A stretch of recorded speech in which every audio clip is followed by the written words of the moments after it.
आज की जो हमारी क्लास रहेगी बीपीएससी 101 पॉलिटिकल साइंस भाई मेरे फर्स्ट ईयर की क्लास रहेगी। इस क्लास में मैं जितने क्वेश्चन बताने वाला हूं भाई मेरे सारे क्वेश्चन इंपॉर्टेंट है जो कि आपको एग्जाम में देखने को मिलेगा। सारे इंपॉर्टेंट क्वेश्चन बताने जा रहा हूं। इसके बाहर भाई मेरे आपको एग्जाम में क्वेश्चन देखने को नहीं मिलेंगे, इसलिए मैं जितनी क्लास करवा रहा हूं ये सारी क्लास आपको करनी है। इससे पहले भी मैंने एक क्लास करवा रखी है, आप लोग उसको जाकर के जरूर देख लीजिएगा, ठीक है। तो चलिए भाई हम लोग इस क्लास को शुरू करते हैं और मोस्ट इंपोर्टेंट क्वेश्चन ही करवा रहा हूं भाई मेरे।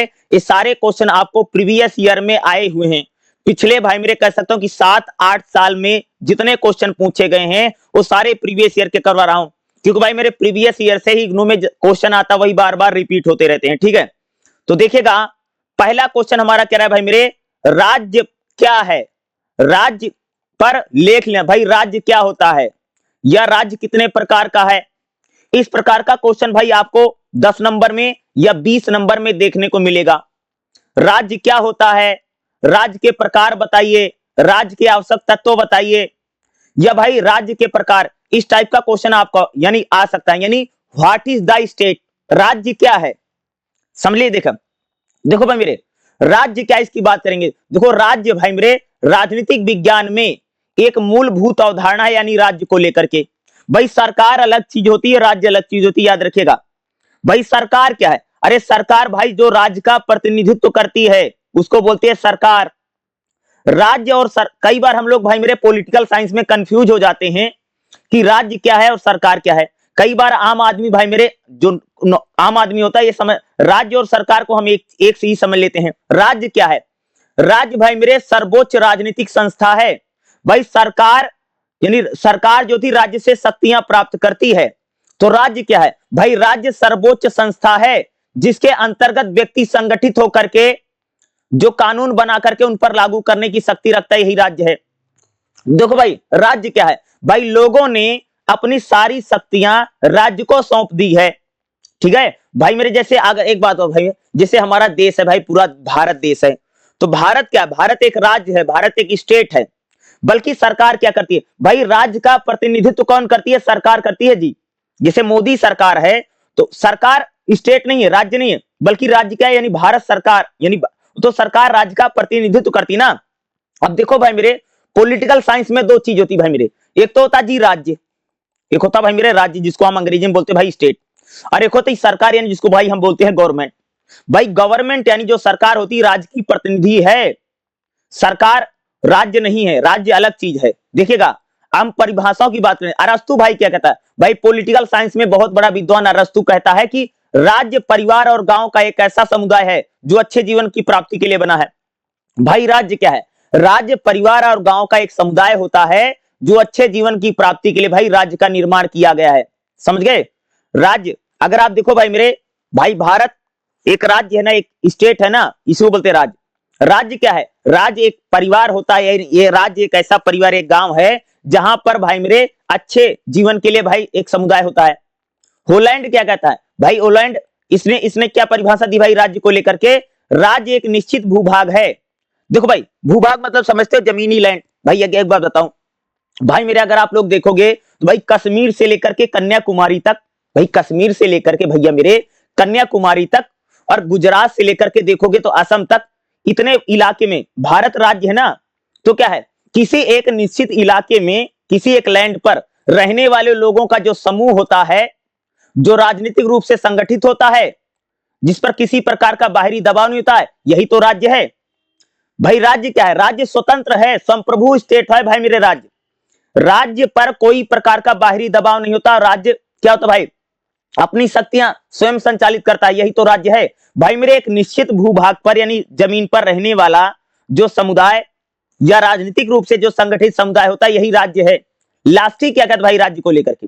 लास्टी कहता है कि भाई मेरे राज्य वह समाज है जो एक निश्चित इलाके में रहता है और जो कानून वहां बनाए जाते हैं उनको लागू करवाया जाता करने की शक्ति। भाई एक निश्चित इलाके में जो लोग रह रहे हैं वहां पर कानून बना करके कानून को लागू करने वाली जो शक्ति है, यही राज्य है। क्या है? कानून बना करके कानूनों को लागू करना जहां पर वहां लोग रहते हैं। भाई अगर आप देखो भाई मेरे भारत भी एक राज्य है, तो भाई कश्मीर से लेकर के कन्याकुमारी तक भैया मेरे, और गुजरात से लेकर के असम तक भाई मेरे यह हमारा पूरा इलाका है। इस इलाके में भाई जितने लोग रहते हैं ये, ठीक है, यहाँ पर जो नियम कानून बनाए जाते हैं, राज्य क्या भाई सबसे शक्तिशाली देखो पॉलिटिकल साइंस में ये भी कहा जाता है भाई कि राज्य हमको दिखाई नहीं देता है, राज्य हमको दिखाई नहीं देता बल्कि सरकार हमको दिखाई देती है। यानी राज्य क्या है, अदृश्य है, दिखाई नहीं देता है। राज्य की शक्तियों का प्रयोग कौन करती है भैया, सरकार करती है, गवर्नमेंट करती है। इसलिए तो पॉलिटिकल साइंस में बोला गया कि राज्य का प्रतिनिधि कौन है, प्रतिनिधित्व कौन करती है, सरकार करती है। अब सपोज दैट मान लीजिए भाई मेरे कि आप लोगों को नरेंद्र मोदी की सरकार दिखाई देती ना, अरे भाई मोदी की सरकार कानून बनाती है, सारी चीजों को करती है, तो सरकार को कहां से पावर मिलती है भाई, राज्य से मिलती है, स्टेट से मिलती है। सरकार हमको दिखाई देती है, सरकार काम करती है, आपको दिखाई दे, लेकिन राज्य आपको दिखाई नहीं देता है। यही भाई मेरे राज्य देखिएगा। राज्य क्या आवश्यक भाई, राज्य चार चीजों से मिलकर के बना है। क्या भाई मेरे, चार चीजें जो जिसने राज्य को बनाया, कौन कौन सी भाई, सबसे पहला है कि राज्य का मतलब देखो भाई, जैसे मान लो भाई मेरे भारत भी एक राज्य है, पता है ना, भारत क्या है, एक राज्य है। तो भाई अगर आप देखोगे इंडिया का मैप मैं आपके लिए बना दे, तो मान लो भाई ये इंडिया का मैप है, तो भाई कश्मीर से लेकर के कन्याकुमारी तक और गुजरात से लेकर के असम तक, ये जो हमारा पूरा भैया जमीन है, जो लैंड है, ठीक है। राज्य में सबसे जरूरी चीज है क्या है, भूभाग होता भाई राज्य के पास। राज्य के पास क्या होता है, जमीन होती है, एक निश्चित जमीन पर, एक निश्चित धरती पर, एक निश्चित भूभाग पर जो भूभाग है उस पर भैया जो जनसंख्या रहती है, जो जनसंख्या रहती है, जिसे भाई अगर आप देखो भारत में भाई कश्मीर से लेकर के कन्याकुमारी तक भी और असम से लेकर के गुजरात तक देखोगे, भारत के पास एक बहुत बड़ा लैंड है, ठीक है। उसी के पास अगर आप देखोगे हमारे यहाँ पर आपको भाई मेरे क्या देखने मिलेगा कि उस जमीन पर लोग भी रहते हैं, यानी जनसंख्या। भाई राज्य में आपको जनसंख्या भी दिखाई देगी, क्या है, राज्य के पास एक लैंड होता है, यानी जमीन का टुकड़ा होता है, उस पर जनसंख्या रहती है। साथ में जनसंख्या को कंट्रोल करने के लिए सरकार भी होती भाई, राज्य में एक सरकार भी होती है। और राज्य भाई कैसा, राज्य की जो चौथी थी भाई, राज्य को चलाने के लिए सरकार होती है। भाई राज्य का संचालन कौन करता है, सरकार करती है। और भाई राज्य के पास अगला क्या, संप्रभुता होती है। भाई राज्य के पास किसी प्रकार का दबाव नहीं है, राज्य ना तो राज्य के ऊपर ना तो कोई बाहरी दबाव है, किसी दूसरा देश उसे काम करवा रहा है, या राज्य के पास भाई कोई आंतरिक दबाव नहीं कि देश में कोई शक्ति है जो राज्य को चला रही है। यही भाई होता है राज्य। राज्य भाई मेरे चार चीजों से मिलकर के बना है। पहला है भूभाग, यानी राज्य के पास एक निश्चित इलाका होता है। क्या होता है भाई मेरे, राज्य के पास एक निश्चित भूभाग होता है, एक निश्चित इलाका होता है, लैंड होता है। जैसे भारत के पास अगर आप देखो भाई हमारा निश्चित भूभाग है ना, वे कश्मीर से लेकर के कन्याकुमारी तक भाई हमारे, और असम से लेकर के देखोगे गुजरात तक हमारे एक निश्चित भूभाग है। राज्य में भैया दूसरी चीज होती जनसंख्या। अरे भाई जो लैंड होगा, जो जमीन होगी, उस पर लोग भी तो रहेंगे। राज्य में भैया जनसंख्या बहुत जरूरी है, जनसंख्या के बिना कोई राज्य नहीं बनेगा। अरे भैया खाली जमीन पर राज्य थोड़ी बनेगा, राज्य में तो जनसंख्या भी होगी ना। तो भाई राज्य का दूसरा तत्व क्या, जनसंख्या। दूसरा पॉपुलेशन, भाई बिना पॉपुलेशन के राज्य तो बन ही नहीं सकता है। तो जो इलाका, जो लैंड है आपका, जो जमीन है, उस पर जनसंख्या रहती है। भाई मेरे राज्य को चलाने के लिए सरकार की जरूरत पड़ती है। भाई राज्य का तीसरा तत्व क्या है, राज्य का भाई मेरे तीसरा तत्व होता सरकार। राज्य का तीसरा या थर्ड तत्व क्या है भाई, सरकार। भाई राज्य को कौन संचालित करता है, सरकार ही तो चलाती। भाई अगर आप देखोगे भाई हमारा जो भारत राज्य है, भारत इंडियन स्टेट जो है, इसको कौन चलाता, भाई ये सरकार चलाती है ना जी, मोदी सरकार चलाता है ना। तो सरकार चलाती है राज्य को ना। तो राज्य का भैया तीसरा तत्व क्या है जी, सरकार है। अरे सरकार ही भाई मेरे स्टेट को चलाती है, सही, यानी राज्य को सरकार चलाती है, ठीक है। यानी सरकार क्या करती है, शासन व्यवस्था को बनाए रखती है, सरकार राज्य को प्रतिनिधित्व करती है। भाई राज्य का चौथा तत्व होता भाई मेरे संप्रभुता। भाई राज्य की आत्मा है भाई मेरे संप्रभुता। आखिर होती क्या, पहले समझो। देखो भाई जैसे भारत एक राज्य है, तो भाई हमारे देश के ऊपर किसी दूसरे देश का कोई कंट्रोल नहीं है। ऐसा थोड़ी है कि भारत कोई विदेशी शक्ति के हाथ में है कि जो कहेगा हम लोग वही करेंगे, नहीं। भारत क्या भाई एक संप्रभु स्टेट है। राज्य की आत्मा को बोलते भाई संप्रभुता। यानी भारत जो स्टेट है वो ना किसी बाहरी शक्ति के जरिए कंट्रोल में है, ना तो कोई हमारे देश में आंतरिक शक्ति है जो हमारे देश को चला रही है। इसी को बोलते भाई संप्रभुता। यानी राज्य भाई मेरे बाहरी और आंतरिक रूप से स्वतंत्र है। भाई राज्य स्वतंत्र फैसले लेता है, इसी को बोलते भैया संप्रभुता। क्या है भाई मेरे कि जो राज्य है वह अपने जो फैसले हैं या जो डिसीजंस हैं, राज्य भाई मेरे अपने डिसीजन लो जो रहा फैसले। भाई भारत देखोगे, भारत एक राज्य है, और भाई देखते हो हमारे यहाँ पर कोई भी नियम हमारे यहाँ पर कोई भी नियम कानून या कोई भी चीज बनता है तो हम लोग क्या करते हैं, समझे कि भाई मेरे अगर आप देखोगे हमारे यहाँ पर कोई भी नियम बन रहा, कानून बनता है, तो भाई हम स्वतंत्र होकर के भारत कानून बना रहा ना, इसी को बोलते भाई संप्रभुता।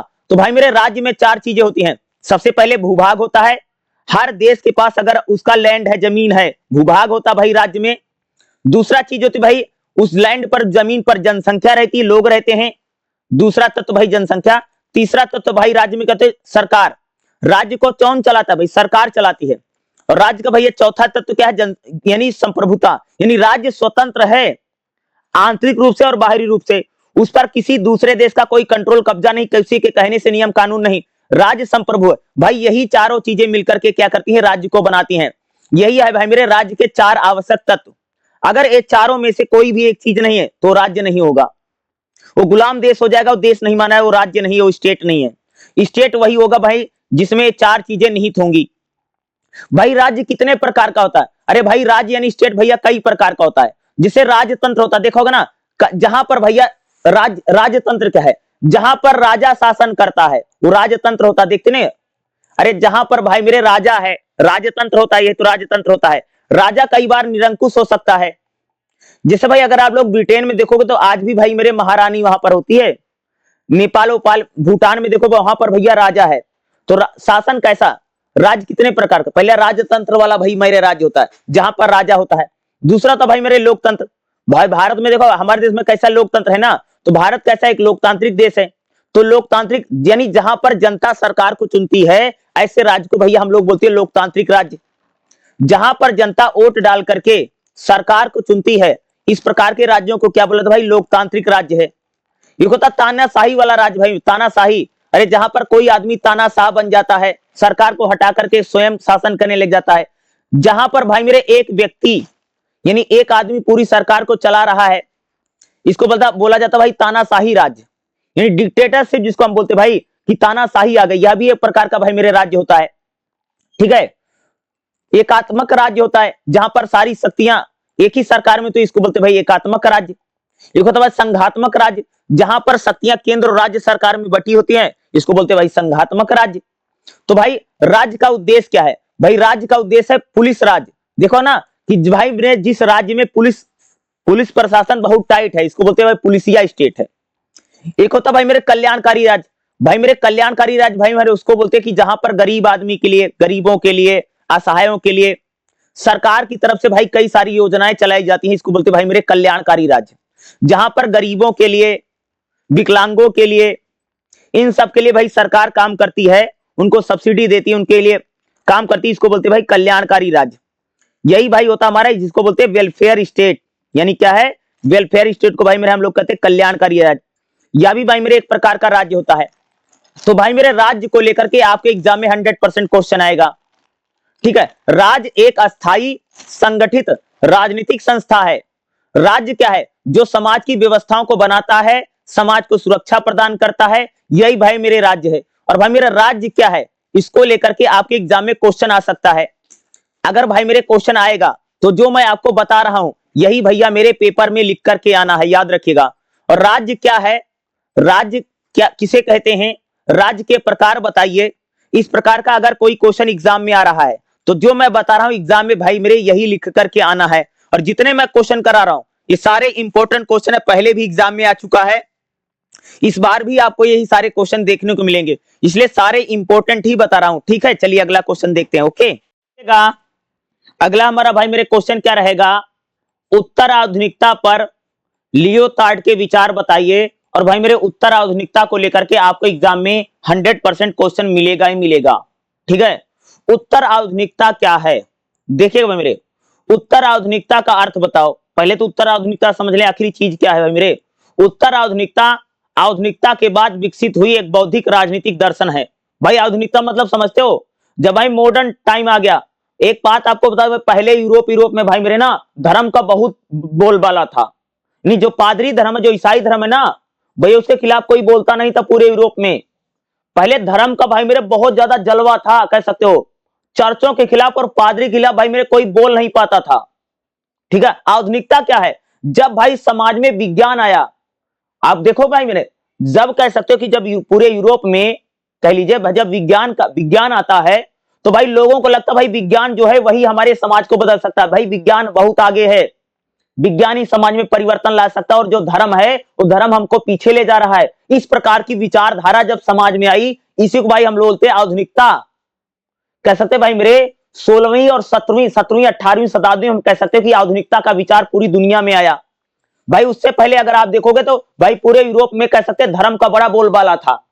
आप लोगों ने सुना भी होगा कि भाई मेरे कि कई सारे ऐसे वैज्ञानिक हुए हैं, कई सारे ऐसे विचारक हुए भाई मेरे, जिन्होंने भैया मेरे किताब लिख दिया, लेकिन किताब को सामने नहीं ला पाए, क्योंकि उनको डर लगता था कि अगर पता चलेगा ना तो भाई जो पादरी हैं, जो ईसाई धर्म के लोग हैं, इनको मार मार कर इनका हलवा बना देगा। समझ गए?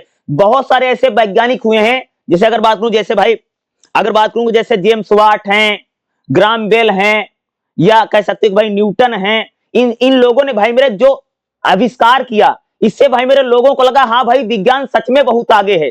विज्ञान ने जिस प्रकार से भाई मेरे कह सकते हैं जिस प्रकार से विज्ञान जब आया और उसने जिस प्रकार से यूरोप के लोगों के समाज को बदला, तो भाई समाज को लगा हाँ भाई सच में विज्ञान बहुत आगे, साइंस बहुत आगे है। बल्कि जो धर्म है, धर्म हमको पीछे ले जा रहा है, और धर्म भैया क्या अंधकार में। तो यूरोप के भाई लोगों को लगा कि जो पहले की जो सदी थी वो अंधकार की शताब्दी थी। तो आधुनिकता क्या है भाई मेरे? आधुनिकता हम इसी को बोलते हैं कि जब भाई मेरे विज्ञान आया, जब नए नए आविष्कार हुए, जब समाज में एक विचारधारा ने जन्म लिया। रूसो जैसे लोगों ने भाई आकर के समाज को बताया बौद्धिकता, यानी इंटेलेक्चुअल फेज, जब जो बौद्धिक क्रांति होती है भाई मेरे, पूरे यूरोप में बौद्धिक क्रांति होती है, उसके बाद वैज्ञानिक नए नए आविष्कार होते हैं। तो आधुनिकता पहले आधुनिकता समझो, तो भाई आधुनिकता समझ में भाई जब नए नए आविष्कार हुए, या कह सकते धर्म का बोलबाला थोड़ा कम हुआ भाई मेरे यूरोप में, ईसाई धर्म का, और विज्ञान आता है, यूरोप का समाज बदला, इसको बोलते भाई आधुनिकता। तो भाई उत्तर आधुनिकता क्या है? आधुनिकता के बाद का जो समय है उसको भाई हम बोलते हैं उत्तर आधुनिकता। उत्तर आधुनिकता क्या है? उत्तर आधुनिकता भाई एक प्रकार की बौद्धिक विचारधारा है, बौद्धिक विचारधारा है, सामाजिक दर्शन है और सामाजिक धारा है। आधुनिक युग में सार्वभौमिक सिद्धांत, भाई उत्तर आधुनिकता में केवल भाई मेरे तर्क को लेकर के, हर चीज को तर्क वितर्क को लेकर के, प्रगति को लेकर के, जब एकमात्र सत्य के दाव को चुनौती दी जाती है भाई मेरे उत्तर आधुनिकता। उत्तर आधुनिकता क्या मानती है भैया? उत्तर आधुनिकता के लोगों ने कहा कि भाई कोई भी चीज एक सत्य नहीं है। अच्छा एक बात बताओ भाई मेरे, कि जैसे मान लीजिए कि मैं एक आदमी हूं, ठीक है भाई, मैंने किसी चीज को बताया ये चीज फलानी ऐसी है, ठीक है भाई मेरे, मैं एक आदमी हूं, मैंने बोला कि ये चीज ऐसी है। भाई दूसरा आदमी उस पर दूसरे विचार व्यक्त कर रहा है, तीसरा आदमी भैया उसने तीसरी बात बता दी, चौथे आदमी भैया चौथी बात बता दी। तो कहने का मतलब क्या है कि उत्तर आधुनिकता मानती कोई भी सत्य अंतिम सत्य नहीं है। भाई मेरे कोई भी सत्य अंतिम सत्य नहीं है, याद रखिएगा। क्या है? उत्तर आधुनिकता के लोगों का मानना कि कोई भी जो सत्य होता है वो अंतिम सत्य नहीं है, यानी सत्य के कई प्रकार के पहलू हो सकते हैं, सत्य कई प्रकार का हो सकता है। समझ गए? ये उत्तर आधुनिकता मानती है। ज्ञान सापेक्ष है। ज्ञान क्या भैया? सापेक्ष है। कौन मानता है? उत्तर आधुनिकता का मानती है, यानी बहुल और संदर्भ में निर्भर। भाई जो ज्ञान है समय और परिस्थितियों पर डिपेंड करता है।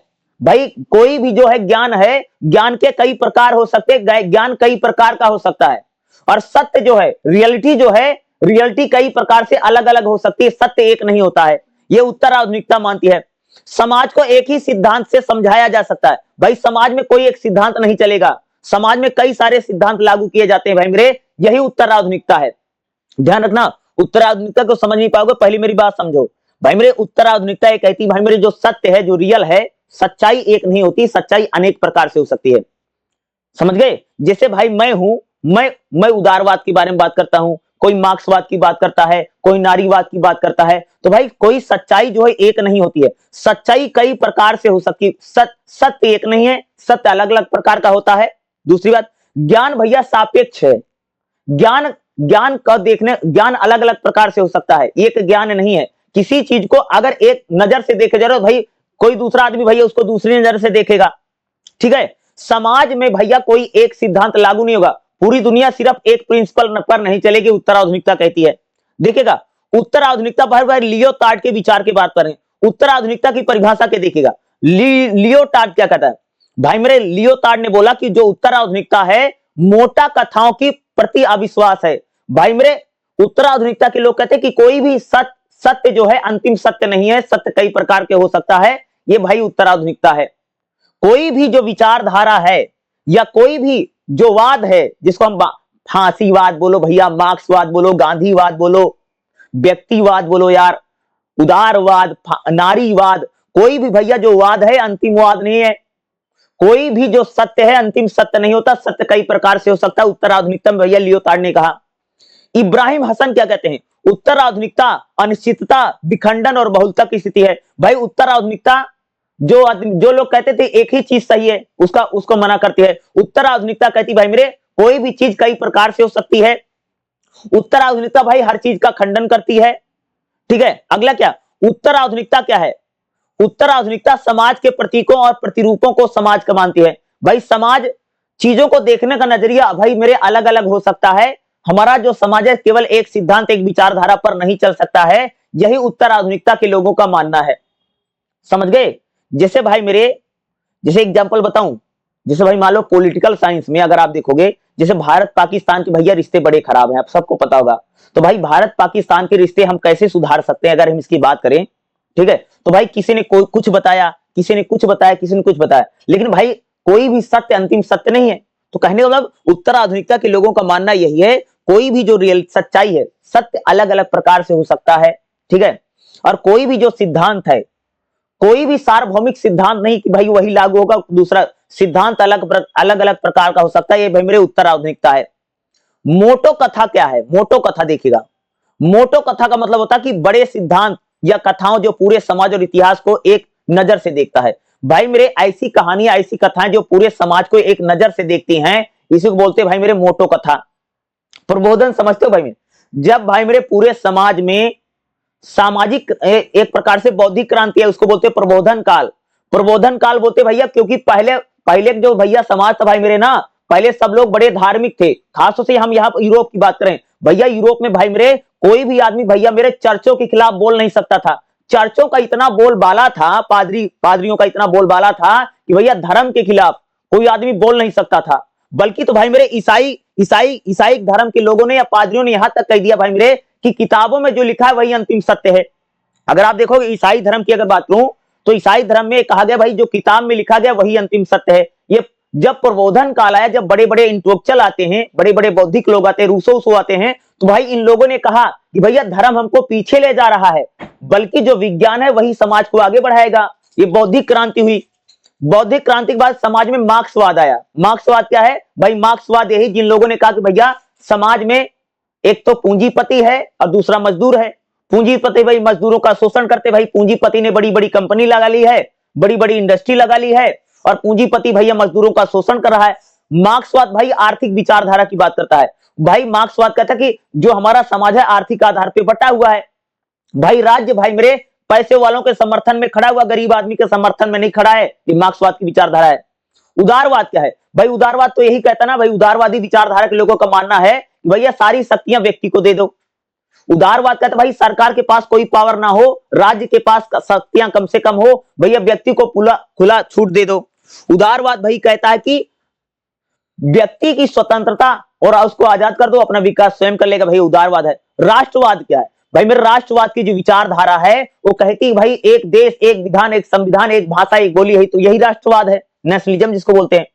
देखिएगा लियोटार्ड के अनुसार सभी मोटो कथाएं अपनी विश्वसनीयता खो चुके हैं। भैया लियोटार्ड कहता है हमारे समाज में जो मार्क्सवाद है, जो फांसीवाद है, उदारवाद है, इनसे भैया इन पर भाई लोगों का विश्वास उठ चुका है।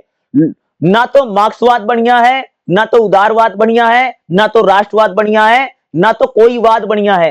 तो भाई लियोटार्ड का मानना था भाई मेरे कि ये जितने वाद हैं, ये सभी वादों ने भैया समाज में अपना विश्वास खो दिया है, इन पर कोई यकीन नहीं कर रहा है। भैया लियोटार्ड कहता है। लियोटार्ड के भाई मेरे उत्तराधुनिकता के विचार क्या है? भाई कोई भी सत्य अंतिम सत्य नहीं है। देखिए लियोटार्ड के भैया विचार क्या उत्तराधुनिकता पर? देखिएगा मोटो कथाओं का अंत। भाई लियोटार्ड कहता कि प्राचीन काल में जो कथाएं थी, कहानियां थी, आज उन पर कोई भाई यकीन नहीं कर रहा है। सब उसको कोरी और काल्पनिक कहानियां लगती भाई मेरे लियोटार्ड को। लियोटार्ड भाई मेरे ज्ञान का विखंडन करता है। भाई लियोटार्ड कहता है कि कोई भी ज्ञान एक नहीं है, ज्ञान के अलग अलग तरीके होते हैं। भाई कोई भी सत्य अंतिम सत्य नहीं है, सत्य कई प्रकार से हो सकता है। और लियोटार्ड का मानना था भैया किसने ज्ञान का विखंडन किया, मीन्स अलग अलग प्रकार के ज्ञान हो सकते हैं, कोई भी ज्ञान अंतिम ज्ञान नहीं है। ठीक है, भाषा लेखन को लेकर के बोलता है भाषा। लियोटार्ड ने भाई मेरे कह सकते हैं, इसने बोला था कि प्रत्येक समाज और संदर्भ में भाषा, भाई हर समाज में भाषा अलग अलग होगी, हर समाज में भाषा के नियम, भाई हर समाज में भाषा अलग अलग प्रकार से बोली जाती है, ये लियोटार्ड का मानना है। यानी इन लैंग्वेज गेम की बात करता है, भाई भाषा जो है वो हमारे सत्य और सत्ता से जुड़ी हुई है, ये लियोटार्ड मानता है। भाई मेरे जो भाषा होती, जो व्यक्ति बोलता है, भाई भाषा हमारे सत्य से और भैया हमारी सत्ता से जुड़ी कौन है, भाई मेरे भाषा जुड़ी है, ये लियोटार्ड कहता है। भाई लियोटार्ड कहता है विज्ञान और ज्ञान का व्यवसायीकरण हो। आज भैया जो विज्ञान है उसको भैया हम लोगों ने व्यापार बना लिया, लियोटार्ड कहता है। समाज ने भाई मेरे ज्ञान को एक उत्पाद समझ लिया। भाई आज हम लोग जो ज्ञान है, जो नॉलेज है ना, उसको सिर्फ प्रोडक्ट समझते। भाई मेरे ज्ञान का हम लोग सम्मान नहीं करते। भाई मेरे हम लोग ज्ञान को क्या समझ लिया, प्रोडक्ट समझ लिया, उत्पाद समझ लिया। भैया ज्ञान के प्रति लोगों में भैया बहुत ज्यादा अनादर है। यानी ज्ञान को हमने सिर्फ क्या समझा है भाई मेरे, उत्पाद समझ लिया। भाई आज हर आदमी अपने ज्ञान को बेच रहा है, ये लियोटार्ड कह रहा है। यानी ज्ञान को हमने क्या कहते भाई, पूरा व्यवसाय बना दिया, पैसा कमाने का धंधा बना दिया भाई हम लोगों ने ज्ञान को। ज्ञान का उद्देश्य सत्य नहीं है भैया, ज्ञान सत्य की बात नहीं करता है, बल्कि ज्ञान उपयोगिता की बात करता है। ज्ञान वही है भैया जो हमारे लिए उपयोगी हो, जो हमारे लिए लाभदायक, वही ज्ञान है। ज्ञान कोई सत्य की बात नहीं करता, बल्कि जो भाई ज्ञान होता है जो हमारे यूजफुल का है, जो हमारे काम का है, यानी जो हमारे काम का है वही ज्ञान है, जो हमको लाभ पहुंचाए वही ज्ञान है, ये भैया लियोटार्ड कहता है। सत्ता और ज्ञान का संबंध है, जो सत्ता में है वही ज्ञान को नियंत्रित करता है। अरे भाई ये देखते ना भाई मेरे, भैया मेरे जिसकी सरकार होती है वो तो किताबें बदलवा देता है, जिसकी सरकार होती है वो मन जो चाहे वही ज्ञान लोगों को दिलवा देता है। भाई सत्ता जो है ज्ञान को कंट्रोल करती है, भैया जिसकी सरकार रहती है उसी प्रकार का नॉलेज ज्ञान भैया किताबों में भर दिया जाता है, ये लियोटार्ड कहता है। तो भाई लियोटार्ड का मानना कि कोई भी सत्य अंतिम सत्य नहीं है और कोई भी ज्ञान भैया अंतिम ज्ञान नहीं है। ज्ञान समय के साथ बदलता रहता है।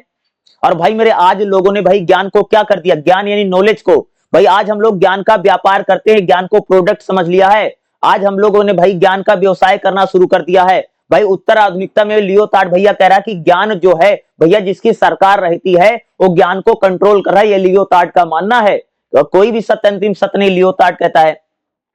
उत्तर आधुनिकता की भाई मेरी विशेषता यानी खासियत क्या देखिएगा, उत्तर आधुनिकता भाई कहती कोई भी सत्य अंतिम सत्य नहीं है, कोई भी ऐसा सत्य नहीं जो पूरी दुनिया में एक जैसा हो।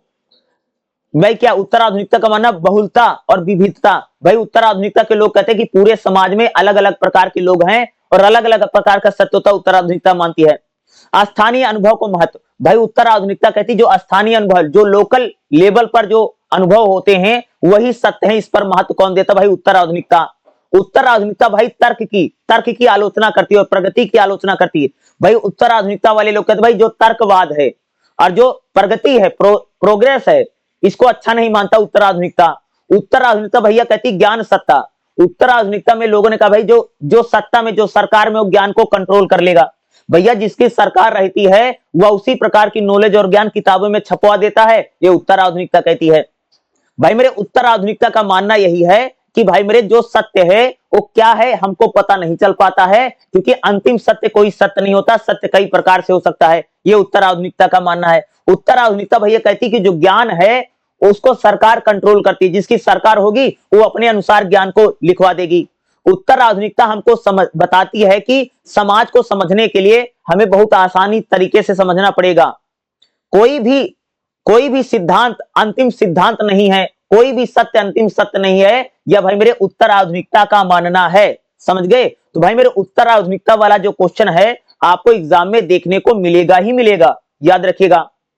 ठीक है, ये मोस्ट इंपॉर्टेंट क्वेश्चन है जो कि आपको एग्जाम में आएगा ही आएगा। उत्तर आधुनिकता को लेकर के क्वेश्चन आएगा या उत्तर आधुनिकता पर लियोटार्ड के विचार बताइए। तो जो मैं क्वेश्चन करवा रहा हूं यही सारे क्वेश्चन भाई मेरे आप लोगों के पेपर में आएंगे। अगला हमारा भाई मेरे क्वेश्चन क्या रहेगा, नारीवाद। भाई विस्तृत नोट लिखेंगे भाई, नारीवाद क्या, देखेगा नारीवाद क्या भाई मेरे। अरे भाई मेरे जब महिलाओं के बारे में बात की जाती है, ठीक है भाई मेरे, जब महिलाओं ने अपने लिए आंदोलन किया कि भाई महिलाओं को भी वोट डालने का मौका मिले, महिलाओं ने भैया आंदोलन किया कि भाई महिलाओं को भी पुरुषों के बराबर अधिकार मिले, यही है भाई मेरे नारीवाद। यानी नारीवाद क्या है, महिला आंदोलन को ही नारीवाद बोला जाता है भाई मेरे। जब महिलाओं ने अपने अधिकारों के लिए भाई मेरे आंदोलन किया, इसको बोलते हैं नारीवाद। इसी को बोलते हैं भाई फेमिनिज्म या फेमिनिस्ट। कोई भी आदमी अगर महिलाओं के समर्थन में बात कर रहा है कि महिलाओं को आजादी मिलनी चाहिए, महिलाओं को अधिकार मिलना चाहिए, और भैया जो पुरुषवादी समाज है इसने भैया महिलाओं को अपने चंगुल में जकड़ रखा है, इस प्रकार की अगर कहीं बातें हो रही हैं तो इसका मतलब वो व्यक्ति नारीवादी है। यही नारीवाद है। नारीवाद क्या है भाई मेरे? नारीवाद एक प्रकार का आंदोलन है।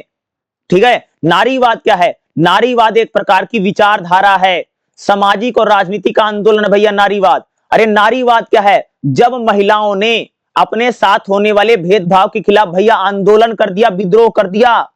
आप सबको पता है भाई मेरे, पहले लेडीज को ना यानी महिला को भाई मेरे वोट डालने का अधिकार नहीं था पूरी दुनिया में। अरे आप देखो भाई मेरे, ये अमेरिका की बात हम लोग करें भाई, अमेरिका हो, ब्रिटेन हो, यहां पर तो भाई मेरे पहले तो भैया महिला वोट ही नहीं डाल सकती थी। इसको सिटीजन नागरिक नहीं माना जाता यार महिलाओं को। अरे उससे भी पहले देखोगे तो बहुत सारे देशों में तो महिलाओं के खाते तक बैंक में नहीं खुलते थे। क्या महिला भाई मेरे बैंक में खाते नहीं खुलवा सकती थी? महिलाओं की गवाही तक कोर्ट में नहीं मानी जाती थी। ये पुराने टाइम में ऐसा होता था, यानी महिलाओं की ना तो गवाही मानी जाती थी, जैसे आज होता नहीं कोर्ट में गवाही देते हैं, देखा होगा ना, तो महिला की गवाही नहीं मानी जाती थी। महिला बैंक में खाते नहीं खुलवा सकती थी भाई। महिला जो होती थी वो वोट नहीं डाल सकती थी। महिला को किसी प्रकार का कोई अधिकार नहीं था। तो भाई मेरे महिलाओं ने अपने लिए आंदोलन करा, बहुत बड़ा आंदोलन करा पूरी दुनिया में महिलाओं ने। ठीक है भाई, महिलाओं ने जब अपने खिलाफ होने वाले भेदभाव के खिलाफ जो आंदोलन किया, भाई महिलाओं ने कहा कि भाई हमको भी पुरुषों के बराबर अधिकार मिले। इसी चीज को भाई हम लोग बोलते हैं भाई नारीवाद।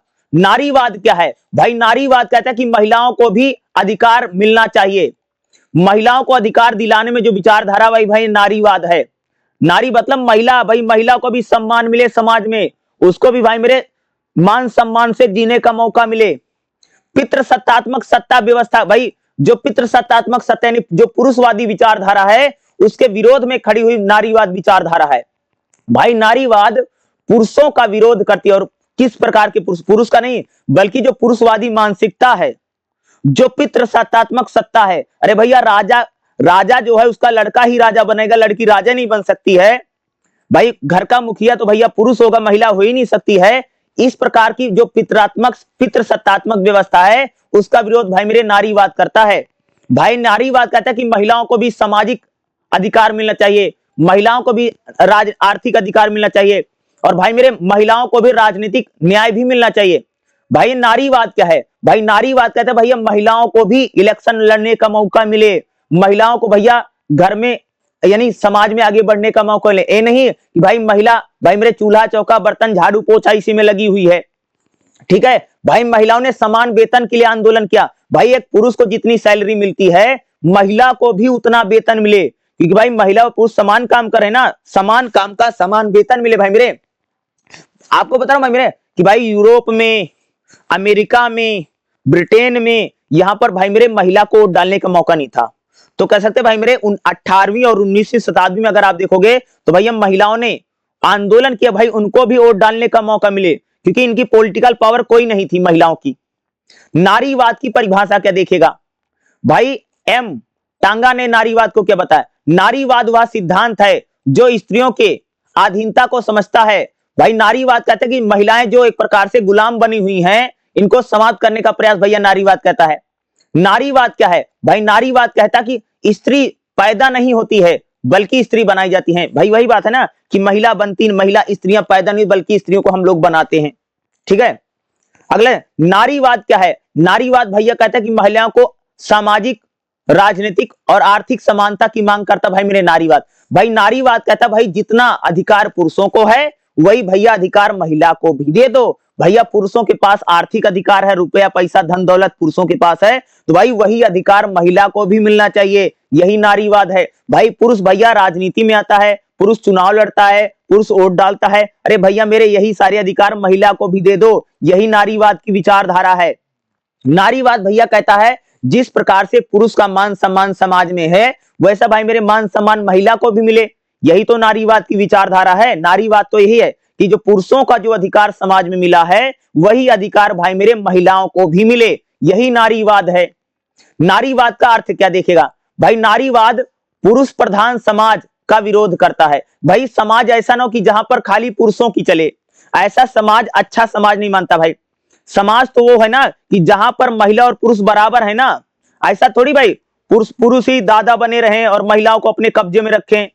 भाई महिलाओं को पैर की जूती ना समझी जाए, उनको भी पुरुषों के बराबर मौका मिले, नारीवाद कहता है।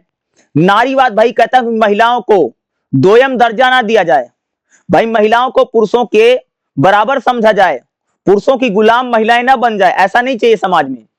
नारीवाद भाई समानता की बात करता है, भाई महिलाओं को समाज में बराबरी का मौका मिले, भाई महिलाओं को भी सारे कानूनी अधिकार मिले, सारे राजनीतिक अधिकार मिले, महिलाओं को भी मिलना चाहिए। महिलाओं को भाई निजी जीवन में भी भाई महिलाएं भी राजनीति में आए, भाई महिला भी चुनाव लड़े, महिला भी प्रधानमंत्री मुख्यमंत्री बने, महिला भी आगे बढ़े, यही तो नारीवाद है भाई मेरे। और नारीवाद में यह भी कहा गया है कि भाई महिला को अगर बच्चे पैदा करना है, अगर मां बनना है तो उसका खुद का फैसला होना चाहिए। आप लोग देखते नहीं भाई घर परिवार में हमारे यहाँ क्या होता है कि महिला भाई मां बनेगी कि नहीं बनेगी, ये तो पुरुष डिसाइड करता है ना। आप सबको पता ही होगा कि महिला की भाई कितनी चलती है तो पूरी दुनिया जानती है।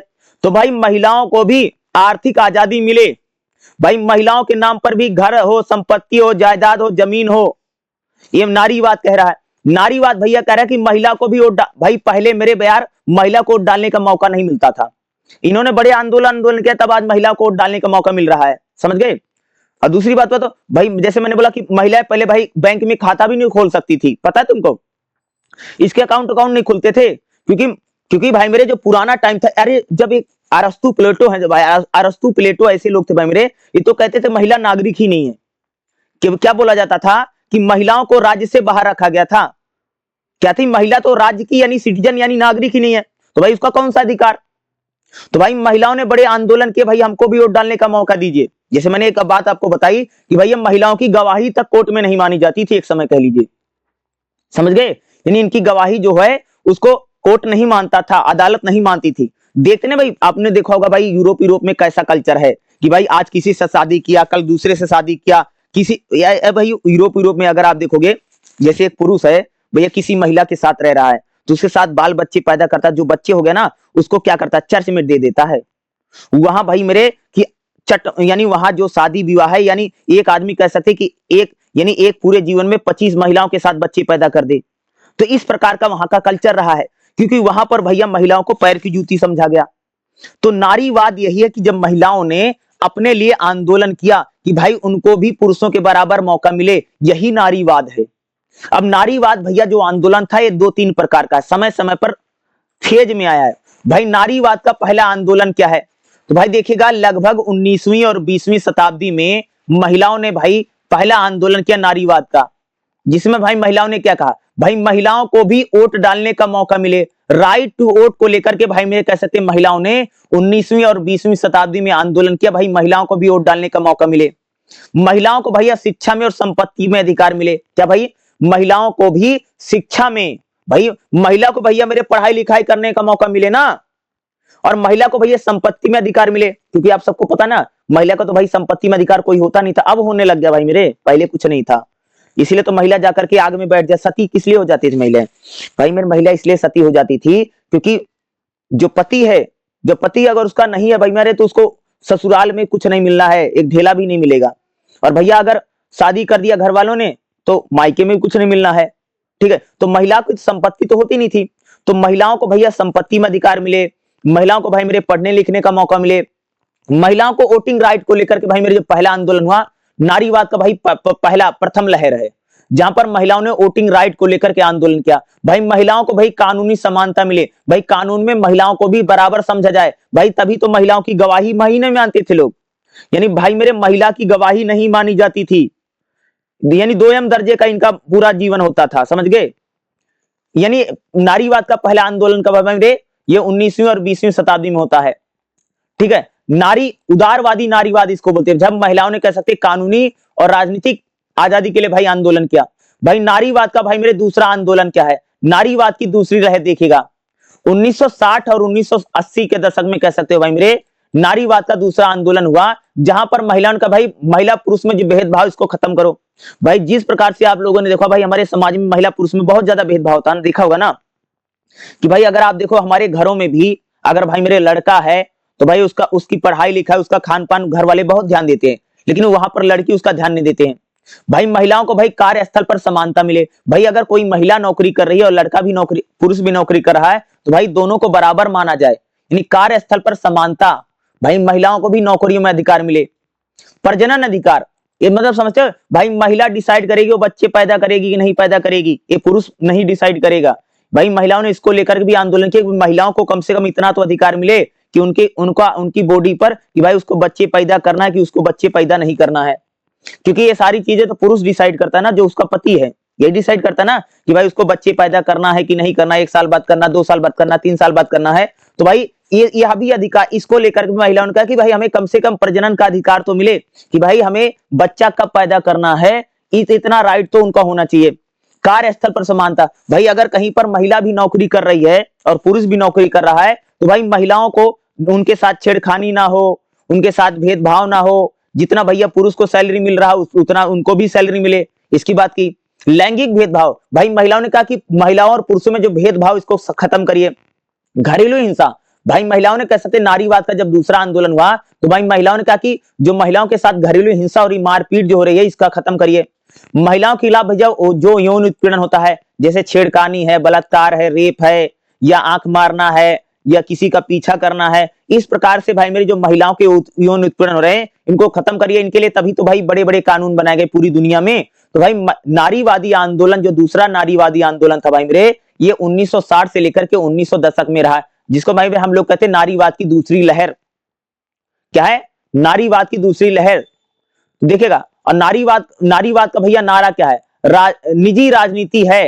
भाई महिलाओं ने कह सकते राजनीति में नारीवाद क्या है? भाई यही तो कहा भाई कि महिलाओं को घर में राजनीति में आने का मौका मिले, यही राजनीतिक नारीवाद है कि भाई महिलाएं भी राजनीति में आए, वो भी नेता बने, वो भी प्रधानमंत्री बने, वो भी मुख्यमंत्री बने। भाई मेरे आज अगर देखो, आज भाई मेरे कोई आज तक भाई मेरे कोई महिला अमेरिका में राष्ट्रपति नहीं बन पाई है, चुनाव लड़ती है कभी बन नहीं पाई। बाद में अमेरिका का कानून बदला था, भाई महिला भी राष्ट्रपति बन सकती है। भैया पहले तो आज तक भाई मेरे अमेरिका में खाली पुरुष राष्ट्रपति बना है, इतना पुराना लोकतंत्र है। यानी कह सकते 18वीं शताब्दी से भैया अमेरिका में राष्ट्रपति बन रहे हैं। आज 2026 तक कह सकते भाई मेरे कोई महिला राष्ट्रपति अमेरिका की नहीं बन पाई। क्यों नहीं बन पाई? क्योंकि समाज का जो माइंडसेट है वो पुरुषवादी था लंबे समय तक। बाद में कानून बदला कि महिला बन सकती है। देखो महिला राष्ट्रपति चुनाव तो लड़ती है लेकिन जीत नहीं पाती है। तो ये चीज हमको बताती है कि समाज में भाई मेरे एक प्रकार से पुरुषवादी जो मानसिकता थी वो छाई हुई है। राजनीति में नारीवाद क्या है? भाई राजनीति में नारीवाद यही है कि भाई महिलाओं को भी भाई मेरे संसद में, विधानसभाओं में भागीदारी मिले। भाई महिलाओं के लिए देखते ना भाई मेरे सीटें आरक्षित कर दी गई हैं। एक आप लोगों को पता होगा भाई मेरे जो ग्राम पंचायत होती है, जैसे अगर आप लोग देखोगे कि हमारे यहाँ पर भाई जो ग्राम पंचायत का चुनाव होता है, नगर निगम का चुनाव होता है, उसमें देखा भाई मेरे महिलाओं के लिए भाई मेरे 33% सीटें आरक्षित है ना। ये राजनीति में भैया नारीवाद है, समझ गए। सार्वजनिक नीतियां, भाई आज देखो आज हमारे देश में जो भी नियम कानून बनते हैं खासतौर से महिलाओं का ध्यान रखा जाता है। भाई आज शिक्षा हो, स्वास्थ्य हो, रोजगार हो, इसमें भाई महिलाओं को समान अवसर मिले, ये बात होती ना। भाई महिलाएं आज भी सरकार में अपनी भागीदारी कर रही हैं। भाई आज सरकार जो भी नियम कानून बनाती है महिलाओं को ध्यान में रखती है, यही तो राजनीति में नारीवाद है। भाई नारीवाद क्या कहता है कि भाई जो पुरुषवादी मानसिकता है इसको खत्म करिए। भाई समाज में महिला और पुरुषों को दोनों को बराबर का मौका मिले, यही नारीवाद है। भाई नारीवाद कहता है कि महिला को सशक्तिकरण करिए, महिलाओं को भाई मेरे समाज में आगे बढ़ने का मौका मिले।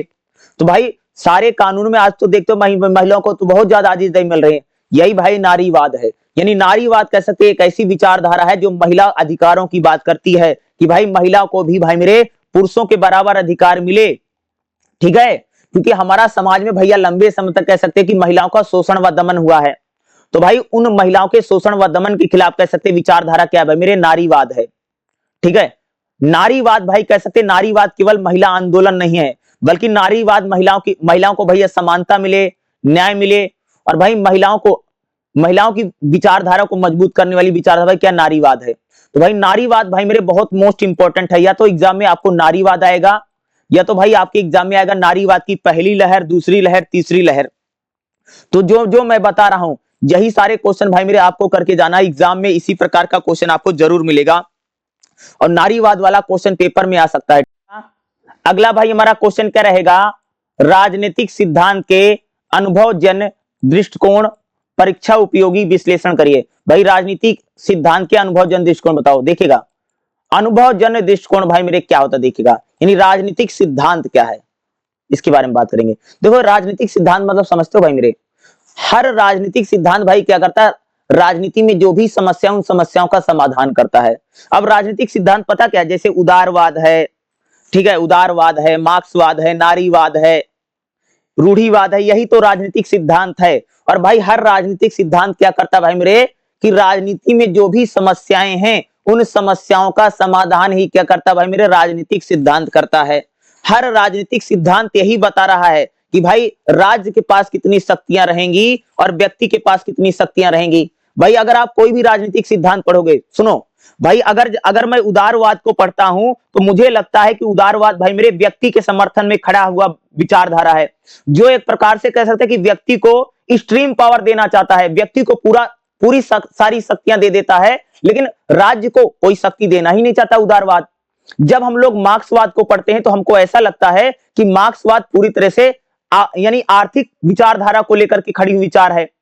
जब मैं फांसीवाद को पढ़ता हूं, या जब फांसीवाद को आप पढ़ेंगे, जो कह सकते हैं कि जो व्यक्ति को कोई स्वतंत्रता ही नहीं देना चाहता है, फांसीवाद पढ़ोगे तो आपको लगेगा कि फांसीवाद तो भाई व्यक्ति को आजादी नहीं, सारी शक्तियां वो राज्य के हाथ में देना चाहता है। तो भाई राजनीतिक सिद्धांत क्या है, राजनीतिक सिद्धांत भाई इसी समस्या का समाधान करते हैं भाई मेरे, कि व्यक्ति के पास कितनी शक्तियां रहेंगी और राज्य के पास कितनी शक्तियां रहेंगी। आखिर राजनीतिक सिद्धांत है क्या भाई, राजनीतिक सिद्धांत का मतलब होता है कि जो राजनीति में जो भी समस्याएं हैं उन समस्याओं का जो समाधान करने के लिए कोई यानी कोई थ्योरी दी जाती है, इसलिए या कोई प्रिंसिपल दिया जाता है, यही तो भाई मेरा राजनीतिक सिद्धांत।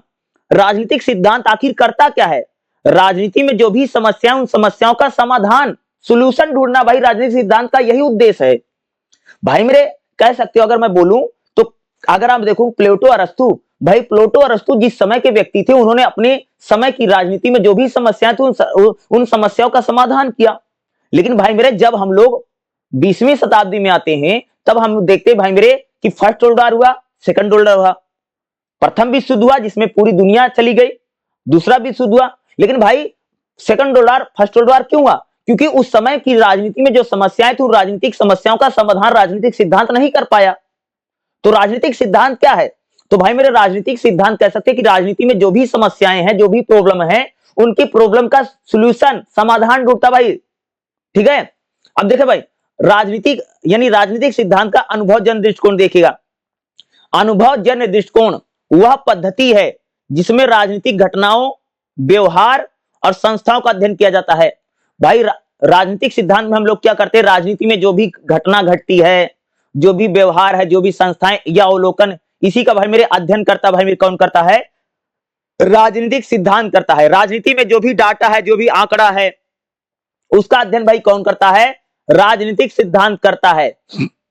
देखो राजनीति वास्तव में कैसे काम करती है, राजनीति क्या होती है, यह हमको राजनीतिक सिद्धांत बताता है। राजनीति कैसी होनी चाहिए, यह हमको राजनीतिक सिद्धांत बताता है। राजनीति कैसी होनी चाहिए, यह राजनीतिक सिद्धांत बताता है। अनुभवजन्य दृष्टिकोण क्या दिखेगा भाई मेरे, 20वीं शताब्दी में राजनीतिक विज्ञान में, राजनीति में भाई वैज्ञानिक आया, वैज्ञानिक अनुशासन है, ठीक है भाई। राजनीति में अब हम लोग क्या करते हैं, तर्क की बात करते हैं, यानी राजनीति भाई मेरे तर्क, वितर्क और आदर्शों की आलोचना भाई इसमें की गई है। समाज शास्त्र, मनोविज्ञान और अर्थशास्त्र पर प्रभाव है राजनीतिक पर। व्यवहारिक क्रांति के बाद कौन सा भाई, राजनीतिक विज्ञान। यानी भाई मेरे जो राजनीतिक विज्ञान है वो तर्कवाद नहीं और आदर्शवाद नहीं, बल्कि रियल राजनीति की बात करता है, अनुभव, एक्सपीरियंस। यानी राजनीति क्या है, जो अनुभव के आधार पर चलती है भाई मेरे, वही राजनीति है।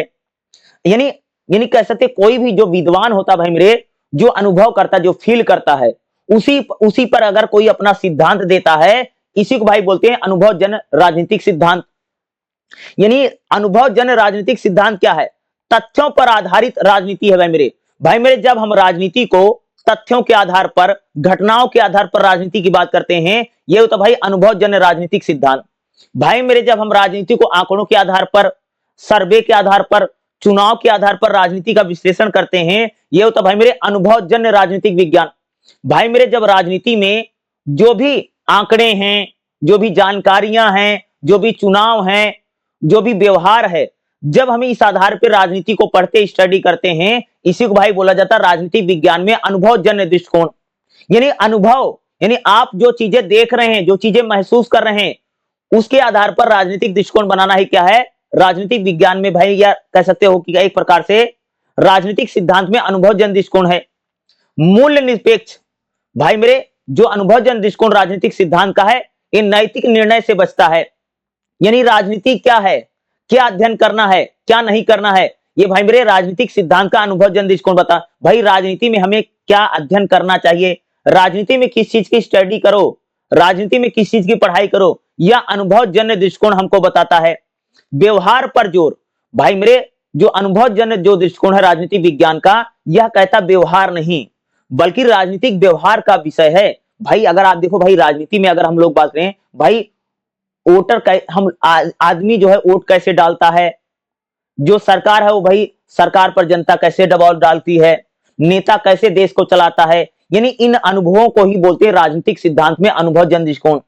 वैज्ञानिक पद्धति, भाई राजनीति में भाई मेरे जो अनुभवजन्य दृष्टिकोण है, ये कहता है राजनीति को पूरी वैज्ञानिक तरीके से भाई हमको समझना है। राजनीति में जो भी घटनाएं घटती हैं, राजनीति में जो भी आपको टेस्ट करना है, राजनीति में आपको जो भी नॉर्मलाइजेशन करना है, यानी सामान्यीकरण करना है, यही होता भाई राजनीतिक विज्ञान का अनुभवजन्य दृष्टिकोण हमको यही बताता है। पूर्वानुमान की क्षमता, भाई राजनीतिक विज्ञान कहता है आने वाले समय में क्या होगा, राजनीति में क्या होगा, भाई इसका आप पहले से अनुमान लगा लो। भाई आने वाले समय में राजनीति कैसे होगी और राजनीति में चीजें कैसी होगी, इसका भाई हम पहले से अनुमान लगा लें, यह होता भाई यानी अनुभवनात्मक राजनीतिक दृष्टिकोण है या सिद्धांत है। ठीक है, अनुभवजन्य दृष्टिकोण के खिलाफ विचार करो। भाई मैक्स वेबर कहता भाई मूल्य निरपेक्ष अवधारणा कहता कि सत्ता और वैधता। भाई अगर बात करूं जो मैक्स वेबर है, मैक्स वेबर भाई कहते हैं कि भाई मेरे जो सत्ता है, सत्ता भाई मेरे वैध होनी चाहिए। भाई मैक्स वेबर कहते हैं कि जो सत्ता यानी पावर, जो शक्ति है वो वैध होनी चाहिए राजनीति के अनुसार। पर अब देखो सत्ता वैधता मतलब समझते हो भाई मेरे, अब तो आपको बताता हूं। देखो भाई मेरे, जैसे भाई मान लो कि एक आदमी मैं हूं, ठीक है, मैं एक किसी आदमी को मार रहा हूं। क्या है कि मैं अगर किसी आदमी को मार रहा हूं तो भाई हर कोई आदमी बोलेगा कि गुंडा है, बदमाश है, क्योंकि मेरे पास मसल पावर है ना। अगर मैं किसी को मार रहा हूं तो हर कोई आदमी बोलेगा देखो गुंडागर्दी हो रही है। लेकिन भाई मेरे इसी जगह पर अगर एक पुलिस वाला अगर किसी व्यक्ति को मार रहा है तो आदमी क्या बोलेगा कि भाई नहीं सरकार का शासन है, पुलिस काम सही कर रही ना। अब एक एग्जांपल और देता हूं, जैसे भाई मेरे आप रास्ते से जा रहे हो, तुम रास्ते से जा रहे हो और मैंने तुमको रोक दिया, भाई आगे मत जाओ, तो तुम मेरी बात नहीं मानोगे, तुम आगे चले जाओगे, मेरी बात नहीं मानोगे। ठीक है, लेकिन उसी जगह पर भाई मेरे एक ट्रैफिक हवलदार है। क्या है, उसी जगह पर भाई मेरे एक ट्रैफिक हवलदार है, वो आपको रोकता और कहता कि आपको आगे नहीं जाना, आगे खतरा है, तो आप आगे नहीं जाएंगे। क्यों भाई, मैंने रोका तो आप नहीं रुके, लेकिन एक ट्रैफिक हवलदार ने क्या रोक दिया तो आप रुक गए। यानी हमको, मैं यही कहना चाहता हूं भाई मेरे, शक्ति तो हर किसी के पास है, शक्ति तो हर किसी के पास हो सकती है, लेकिन शक्ति ही आगे चलकर भाई सत्ता में बदल जाती है। सपोज दैट, जैसे अगर मैं बात करूं भाई मेरे कि जैसे कह लीजिए नरेंद्र मोदी जी हैं, ठीक है भाई, नरेंद्र मोदी आज देश के प्रधानमंत्री है, शक्ति तो आज क्या है, प्रधानमंत्री की उनके पास शक्ति है, शक्ति सत्ता में बदल जाती है जब भाई हम सरकार में जाते, समझ गए। एक नॉर्मल आदमी, जैसे हर व्यक्ति के पास शक्ति हो सकती है, भाई आपके पास मसल पावर है, आपके पास मनी पावर है, लेकिन आपके पास सत्ता नहीं होगी। सत्ता वही है जो वैधता प्रदान हो जाए। जैसे सपोज दैट मानिए कि भाई मेरे, जैसे अगर मैं एग्जांपल लूं, जैसे भाई अगर मान लो भाई आज रेखा गुप्ता दिल्ली की मुख्यमंत्री, उनके पास सत्ता है, लेकिन रेखा गुप्ता पहले भी तो थी भाई मेरे, समझ लिए, लेकिन उसके उनके पास केवल शक्ति थी, हो सकता पैसे की शक्ति रही होगी या मसल पावर की शक्ति उसमें थी, लेकिन शक्ति आगे, यानी शक्ति जो होती है वो आगे चलकर के सत्ता बदला। यही मैक्स वेबर का सिद्धांत है, ये शक्ति और सत्ता का इसने सिद्धांत दिया भाई मेरे। चार्ल्स मैरियम क्या कहता है, राजनीतिक विज्ञान को बनाने का प्रयास करता है। भाई राजनीतिक विज्ञान क्या है, एक व्यवहारिक राजनीति है, जो व्यवहार में उसी के आधार पर हमें राजनीति कर इसकी बात करता है। डेविड हिस्टन क्या है, भाई डेविड हिस्टन कहता है कि इनपुट आउटपुट की बात करता है। डेविड हिस्टन का सिद्धांत भाई इनपुट आउटपुट, यानी राजनीति में हम जैसा लगाएंगे उससे हमें वैसा रिजल्ट मिलेगा, इनपुट आउटपुट का सिद्धांत देता है। तो भाई राजनीतिक विज्ञान में अनुभवजन्य जो दृष्टिकोण है, ये हमको ये बताता कि राजनीति जो है पूरी व्यवहारिक है, और व्यवहार के आधार पर भाई राजनीति में हमें सिद्धांत बनाना चाहिए। जो लोग हम महसूस करते हैं, जो लोग हमको आंखों से दिखाई देता है, उसी के आधार पर भैया हमको राजनीति में राजनीतिक सिद्धांत बनाने की आवश्यकता है। भाई मेरे पहले के जो लोग होते थे भाई मेरा, जिन्होंने राजनीतिक सिद्धांत दिया, वो कहीं नहीं जाते थे, बैठे बैठे ही राजनीतिक सिद्धांत देते थे भाई मेरे। लेकिन अनुभव जन दृष्टिकोण भाई राजनीतिक सिद्धांत क्या बताता है कि भाई मेरे हमें अनुभव के आधार पर कोई भी राजनीतिक सिद्धांत की रचना करनी चाहिए। यही भाई मेरे राजनीतिक सिद्धांत का अनुभव जन्य दृष्टिकोण है, याद रखिएगा।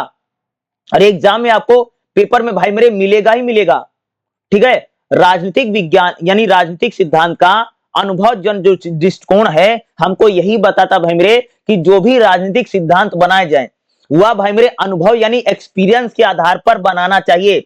राजनीति से अनुभव लेकर के हमें तब किसी सिद्धांत की रचना करनी चाहिए, वही राजनीतिक सिद्धांत भाई लागू होगा, वही समाज का भला करेगा, वही समाज की भलाई करेगा, ठीक है। ऐसे बैठे बैठे सोच विचार करके कोई भी राजनीतिक सिद्धांत की रचना नहीं करनी चाहिए, बल्कि हमें डाटा इकट्ठा करो, चीजों को इकट्ठा करो, शोध करो, रिसर्च करो, तब भाई हमें कोई राजनीतिक सिद्धांत देना चाहिए कि राजनीति कैसी होनी चाहिए, क्या चीज होना चाहिए, क्या नहीं होना चाहिए।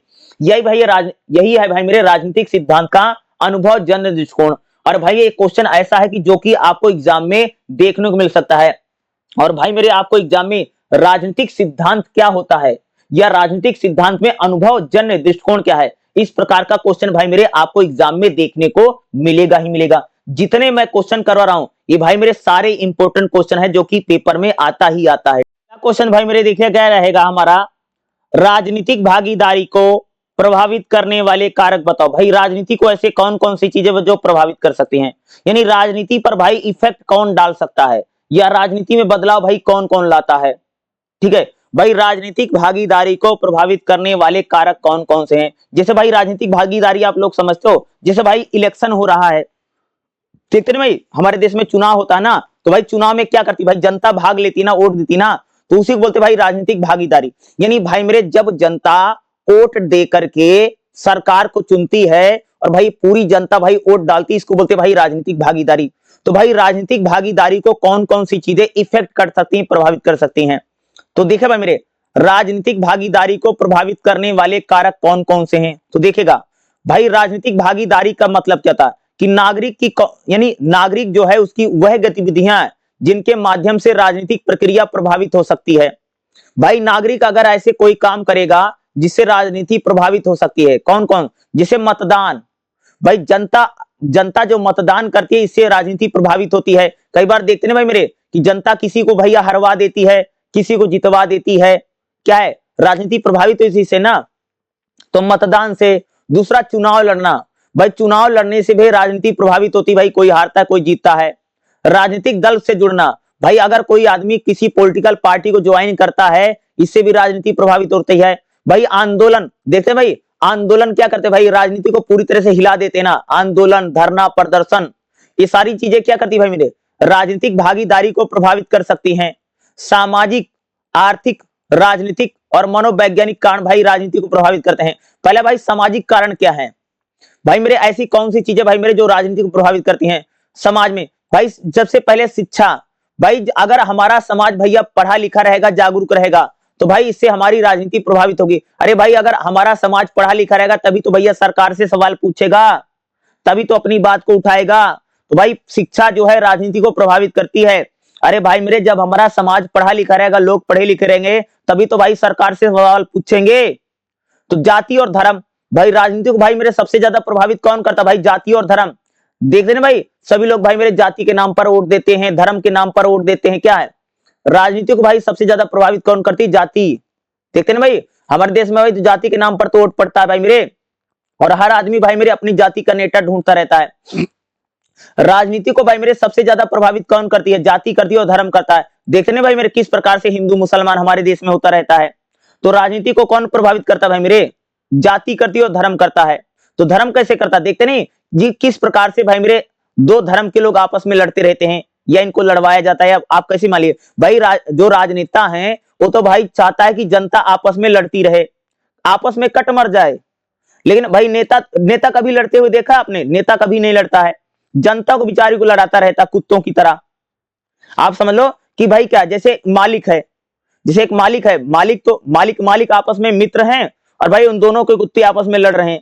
इस प्रकार से कह सकते भाई मेरे जो नेता है वो आप जनता को आपस में तो लड़ाता रहता है, लेकिन भाई एक नेता दूसरे नेता से नहीं लड़ता ना। तो यानी क्या है भाई, राजनीति में अगर आप देखोगे जाति के नाम पर, धर्म के नाम पर, भाई जाति और धर्म तो राजनीति को भाई मेरे सबसे ज्यादा प्रभावित करती ना।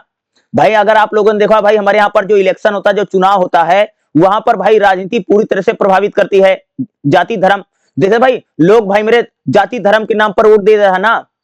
लिंग भाई मेरे, महिला पुरुष, या भी भाई हमारे राजनीति को प्रभावित करते हैं। देखते हैं भाई, आज देखो भाई मेरे, जब चुनाव होता है तो भाई सारी पार्टियां भाई मेरे महिलाओं के लिए दुनिया भर के कानून लाती हैं कि महिलाओं को 2,000 दे देंगे, 3,000 दे देंगे, खाते में 10,000 डलवा देंगे।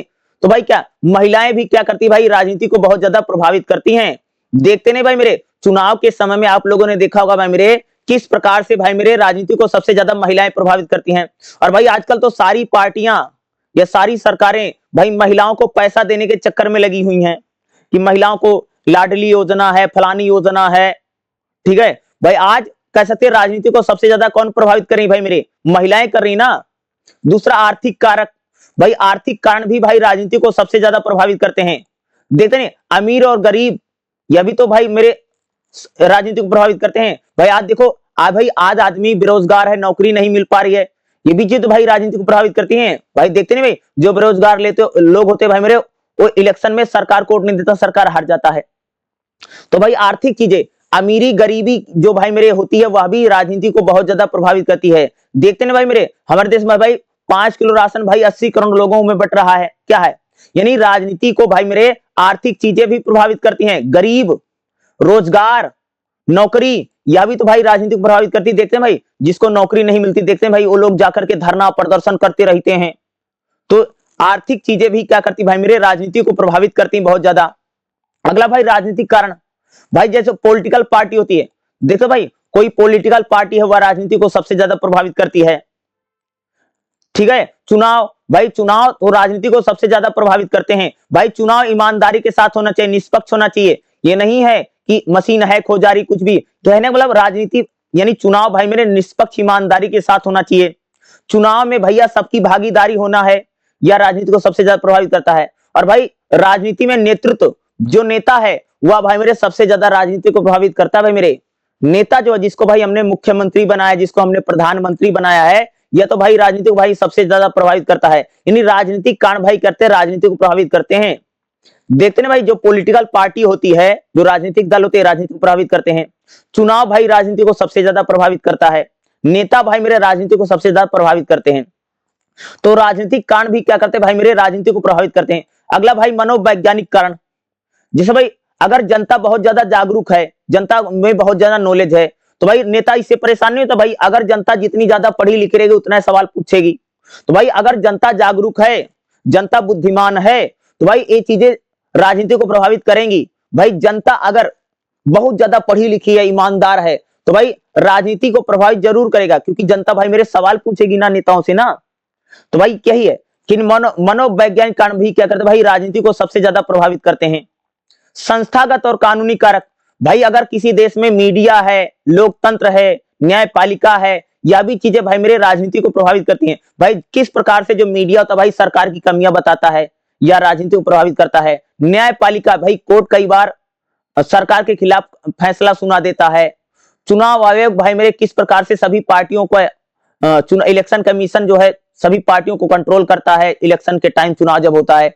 यह सारी चीज भाई क्या करती है, राजनीति को प्रभावित करती हैं। अधिकार, भाई हमारे देश में देखो नागरिकों को जो अधिकार मिला है, जैसे स्वतंत्रता का अधिकार है, समानता का अधिकार है, न्याय का अधिकार है, धार्मिक स्वतंत्रता का अधिकार है। भाई अधिकार जो होते हैं नागरिकों को, यह भी भाई मेरे राजनीति को सबसे ज्यादा प्रभावित करते हैं। यानी संस्थाएं और कानून भाई मेरे राजनीति को क्या करते हैं, सबसे ज्यादा प्रभावित करते हैं। मीडिया और संचार माध्यम, भाई देखते हैं मीडिया और सोशल मीडिया, भाई आज तो भाई सोशल मीडिया भाई राजनीति को सबसे ज्यादा प्रभावित करते हैं। देखते नहीं आजकल भाई ऑनलाइन में सारी जानकारी आ जा रही है। राजनीति को भाई कह सकते हैं आज जैसे फेसबुक है, गूगल है, व्हाट्सएप है, वही व्हाट्सएप में कोई भी चीज फटाफट भेज दे रहा है। झूठी गलत सही सारी जानकारी भैया तैर रही है फेसबुक में या व्हाट्सएप में चल रही है। ठीक है, मीडिया भाई मेरे जो मीडिया है, और जो खासतौर से सोशल मीडिया आजकल यूट्यूब है, फेसबुक है, व्हाट्सएप है, ये तो भाई मेरे कह सकते भाई मेरे सबसे ज्यादा राजनीति को प्रभावित कर रहा है।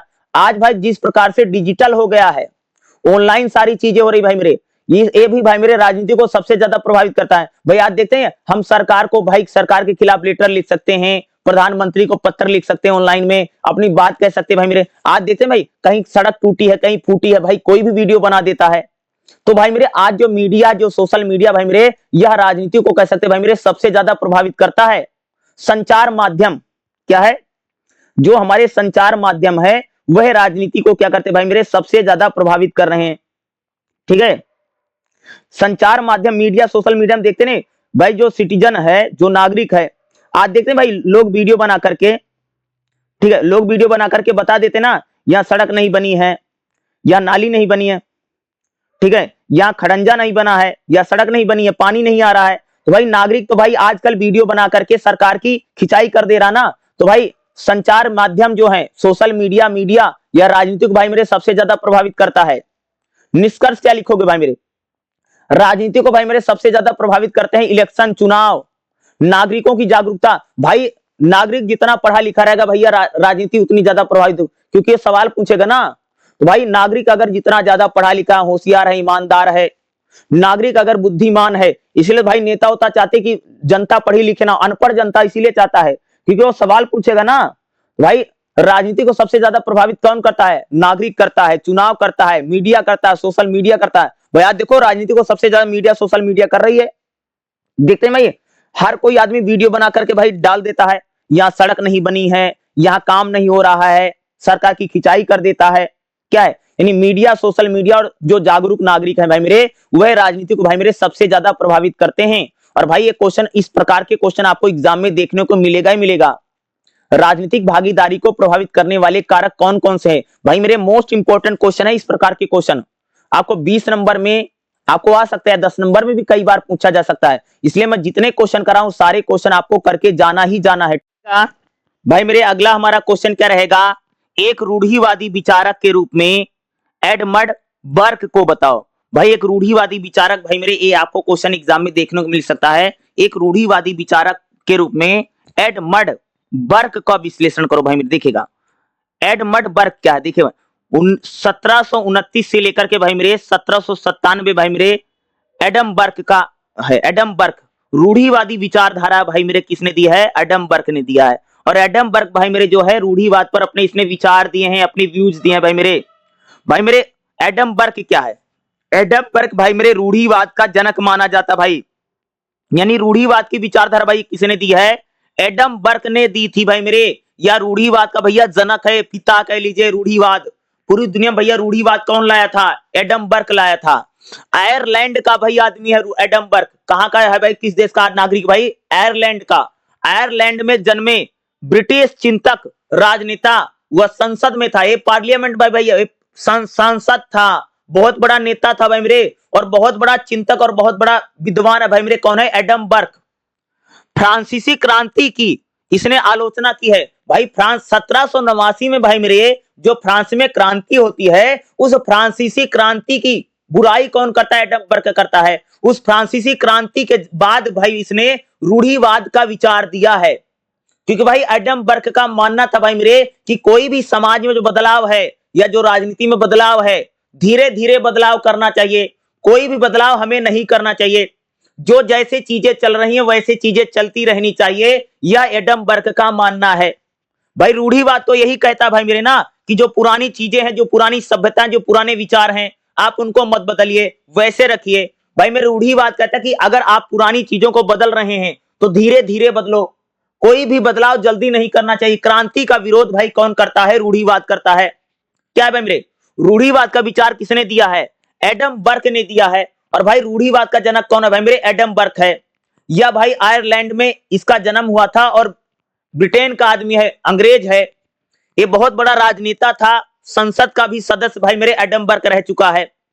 एडम बर्क भाई मेरे कह सकते हो फ्रांसीसी क्रांति की आलोचना करता, कहता भाई जो फ्रांसीसी क्रांति है उसने पूरे समाज को जल्दी से बदल दिया, इसकी बुराई करता है। रूढ़िवाद की विचारधारा भाई किसने दी है, एडम बर्क ने दी है। तो देखिएगा रूढ़िवाद का अर्थ क्या है भाई, रूढ़िवाद कहता है परंपरा और रीति रिवाज का सम्मान करता भाई मेरे।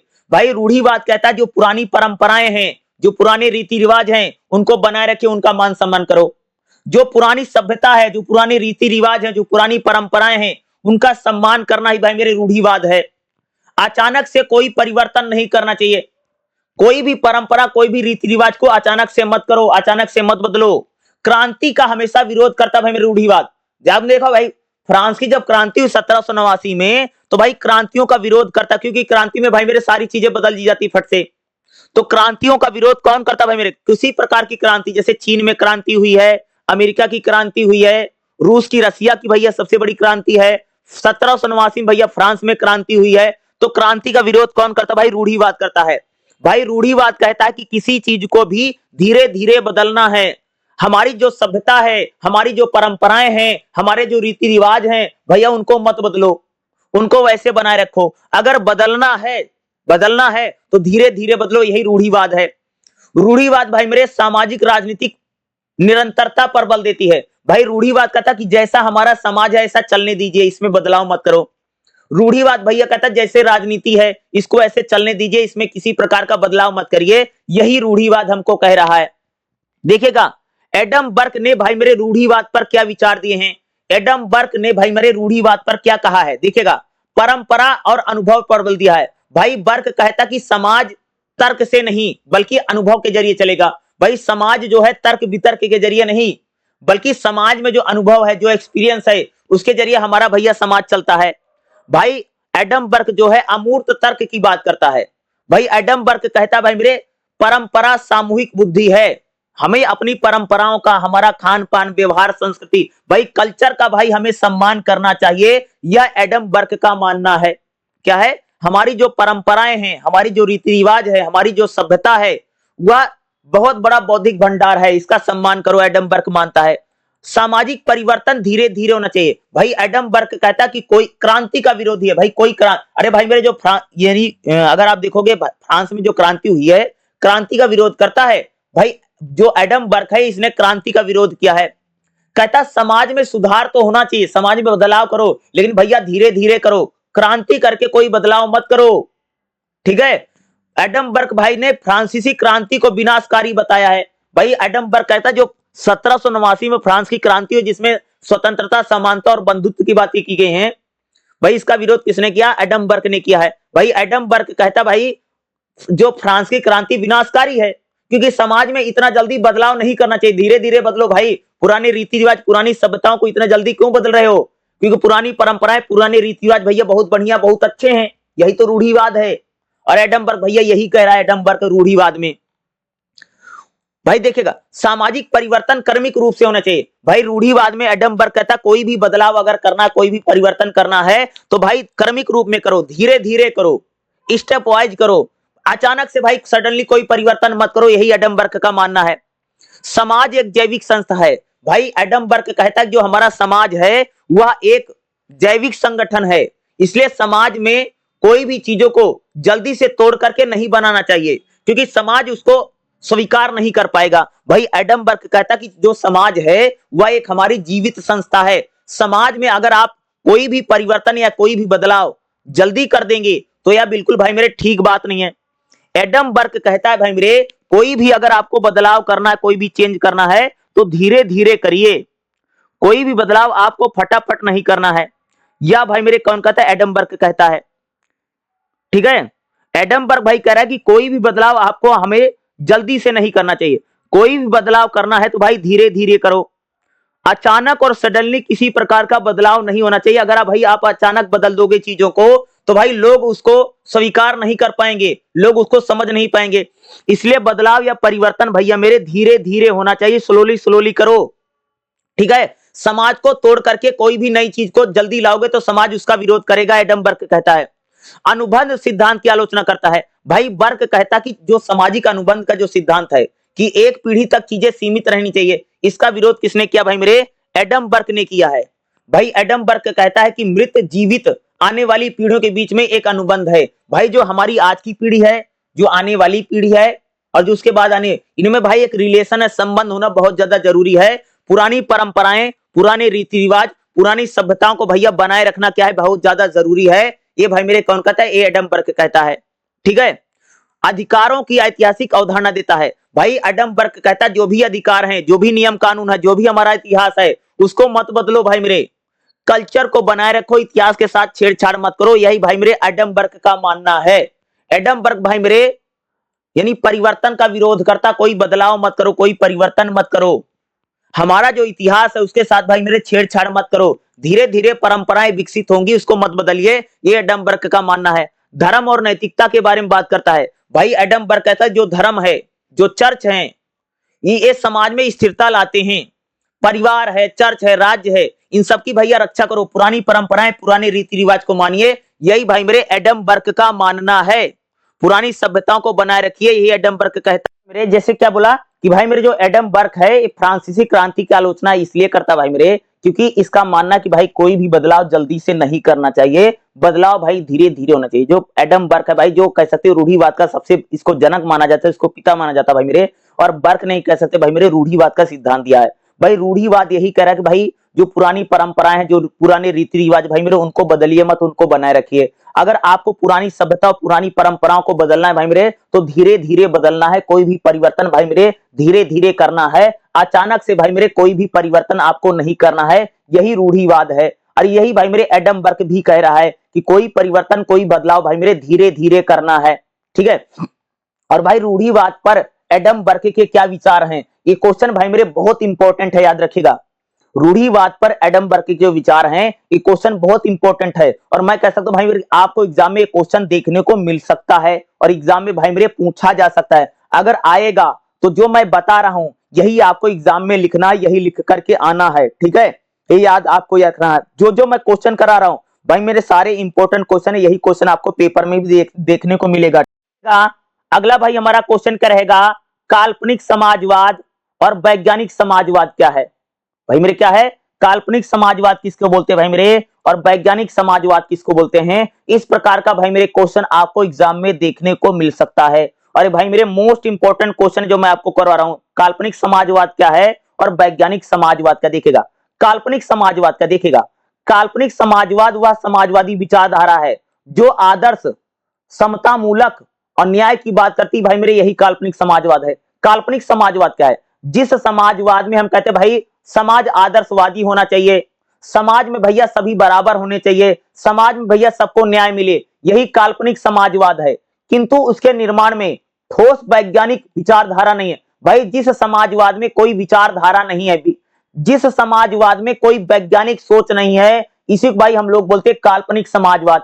जब कहा जाता कि समाज आदर्शवादी होना चाहिए, समाज में बराबरी होनी चाहिए भाई, समाज में सभी बराबर हैं, किसी के साथ भेदभाव ना हो, जब समाज में हम लोग कहते हैं भाई समाज में सबको न्याय मिले, किसी के साथ अन्याय ना हो, यानी काल्पनिक समाजवाद भाई मेरे उसको कहा जाता कि जब समाज की विचारधारा में किसी प्रकार की वैज्ञानिक सोच नहीं है, यानी साइंटिफिक सोच नहीं है, उसको बोलते हैं भाई हम लोग काल्पनिक समाजवाद।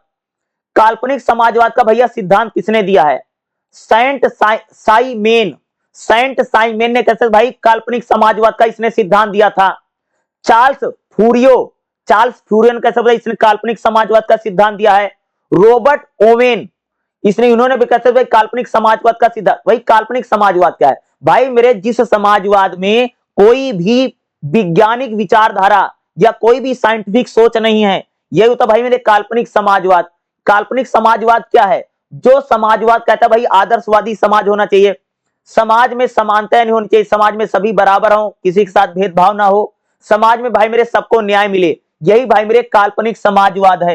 यानी जिस समाजवाद में किसी प्रकार की विज्ञान की वैज्ञानिक सोच नहीं है, इसी को भाई मेरे हम लोग कहते हैं भाई मेरे काल्पनिक समाजवाद।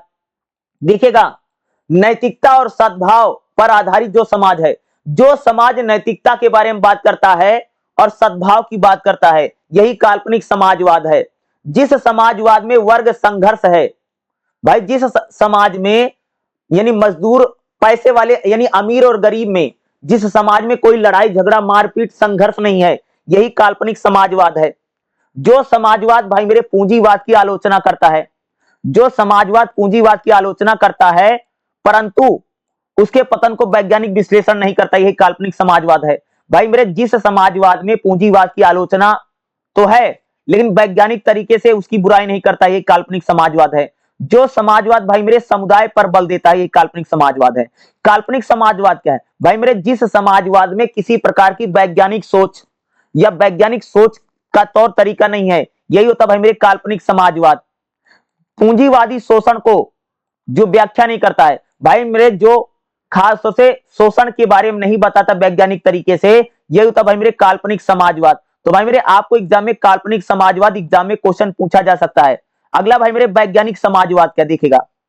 वैज्ञानिक समाजवाद क्या है? वैज्ञानिक समाजवाद जिसे मार्क्सवाद भी कहा जाता है। वैज्ञानिक समाजवाद भैया वह है कि जिस समाजवाद में मार्क्सवादी विचारधारा है, जो जो समाजवाद कहता है भाई समाज में दो वर्ग हैं, एक तरफ मजदूर है, एक तरफ पूंजीपति है। भैया मजदूरों का शोषण दमन कौन करता है? पूंजीपति कर रहा है। यही होता भाई मेरे वैज्ञानिक समाजवाद।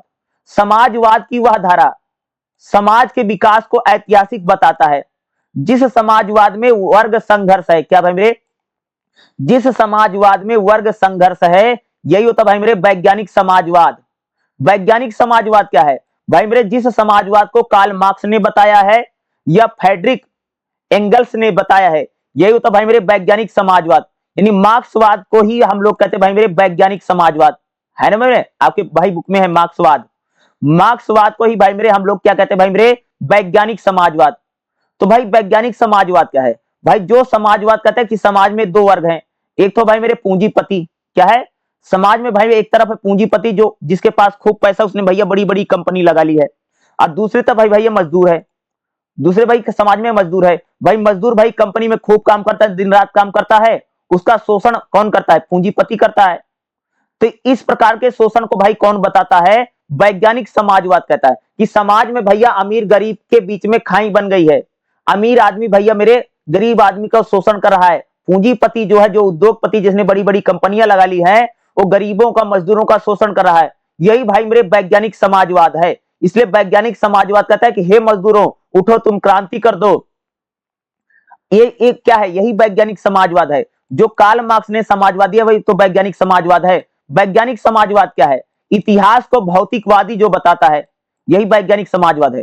जो समाजवाद वर्ग संघर्ष की बात करता है, जो समाजवाद कहता है भाई मेरे कि समाज में दो वर्ग बन गए हैं, एक तो पूंजीपति उद्योगपति है जिसने भाई मेरे बड़ी बड़ी कंपनी लगा ली, बड़ी बड़ी इंडस्ट्री लगा ली है, और अपनी कंपनियों में मजदूरों का खूब शोषण दमन हो रहा है। यही वैज्ञानिक समाजवाद है जो कहता कि समाज में दो वर्ग बन गए हैं, अमीर अमीर आदमी भैया गरीब का शोषण करता रहता है। यही वैज्ञानिक समाजवाद है जो पूंजीवाद की खत्म की बात करता है। भाई वैज्ञानिक समाजवाद कहता है कि जो पूंजीपति जो उद्योगपति हैं, भाई क्रांति के जरिए इनका पतन कर दो, इनको खत्म कर दो। भाई मेरे जो समाजवाद मूल्य सिद्धांत की बात करता है, अधिशेष, देखो मेरे मूल्य सिद्धांत मतलब समझते हो भाई मेरे? समझो बताओ। जैसे भाई मेरे कि जो जिसके पास पैसा था, जो जो पूंजीपति था भैया, उसने अपने पैसे से एक कंपनी लगा ली।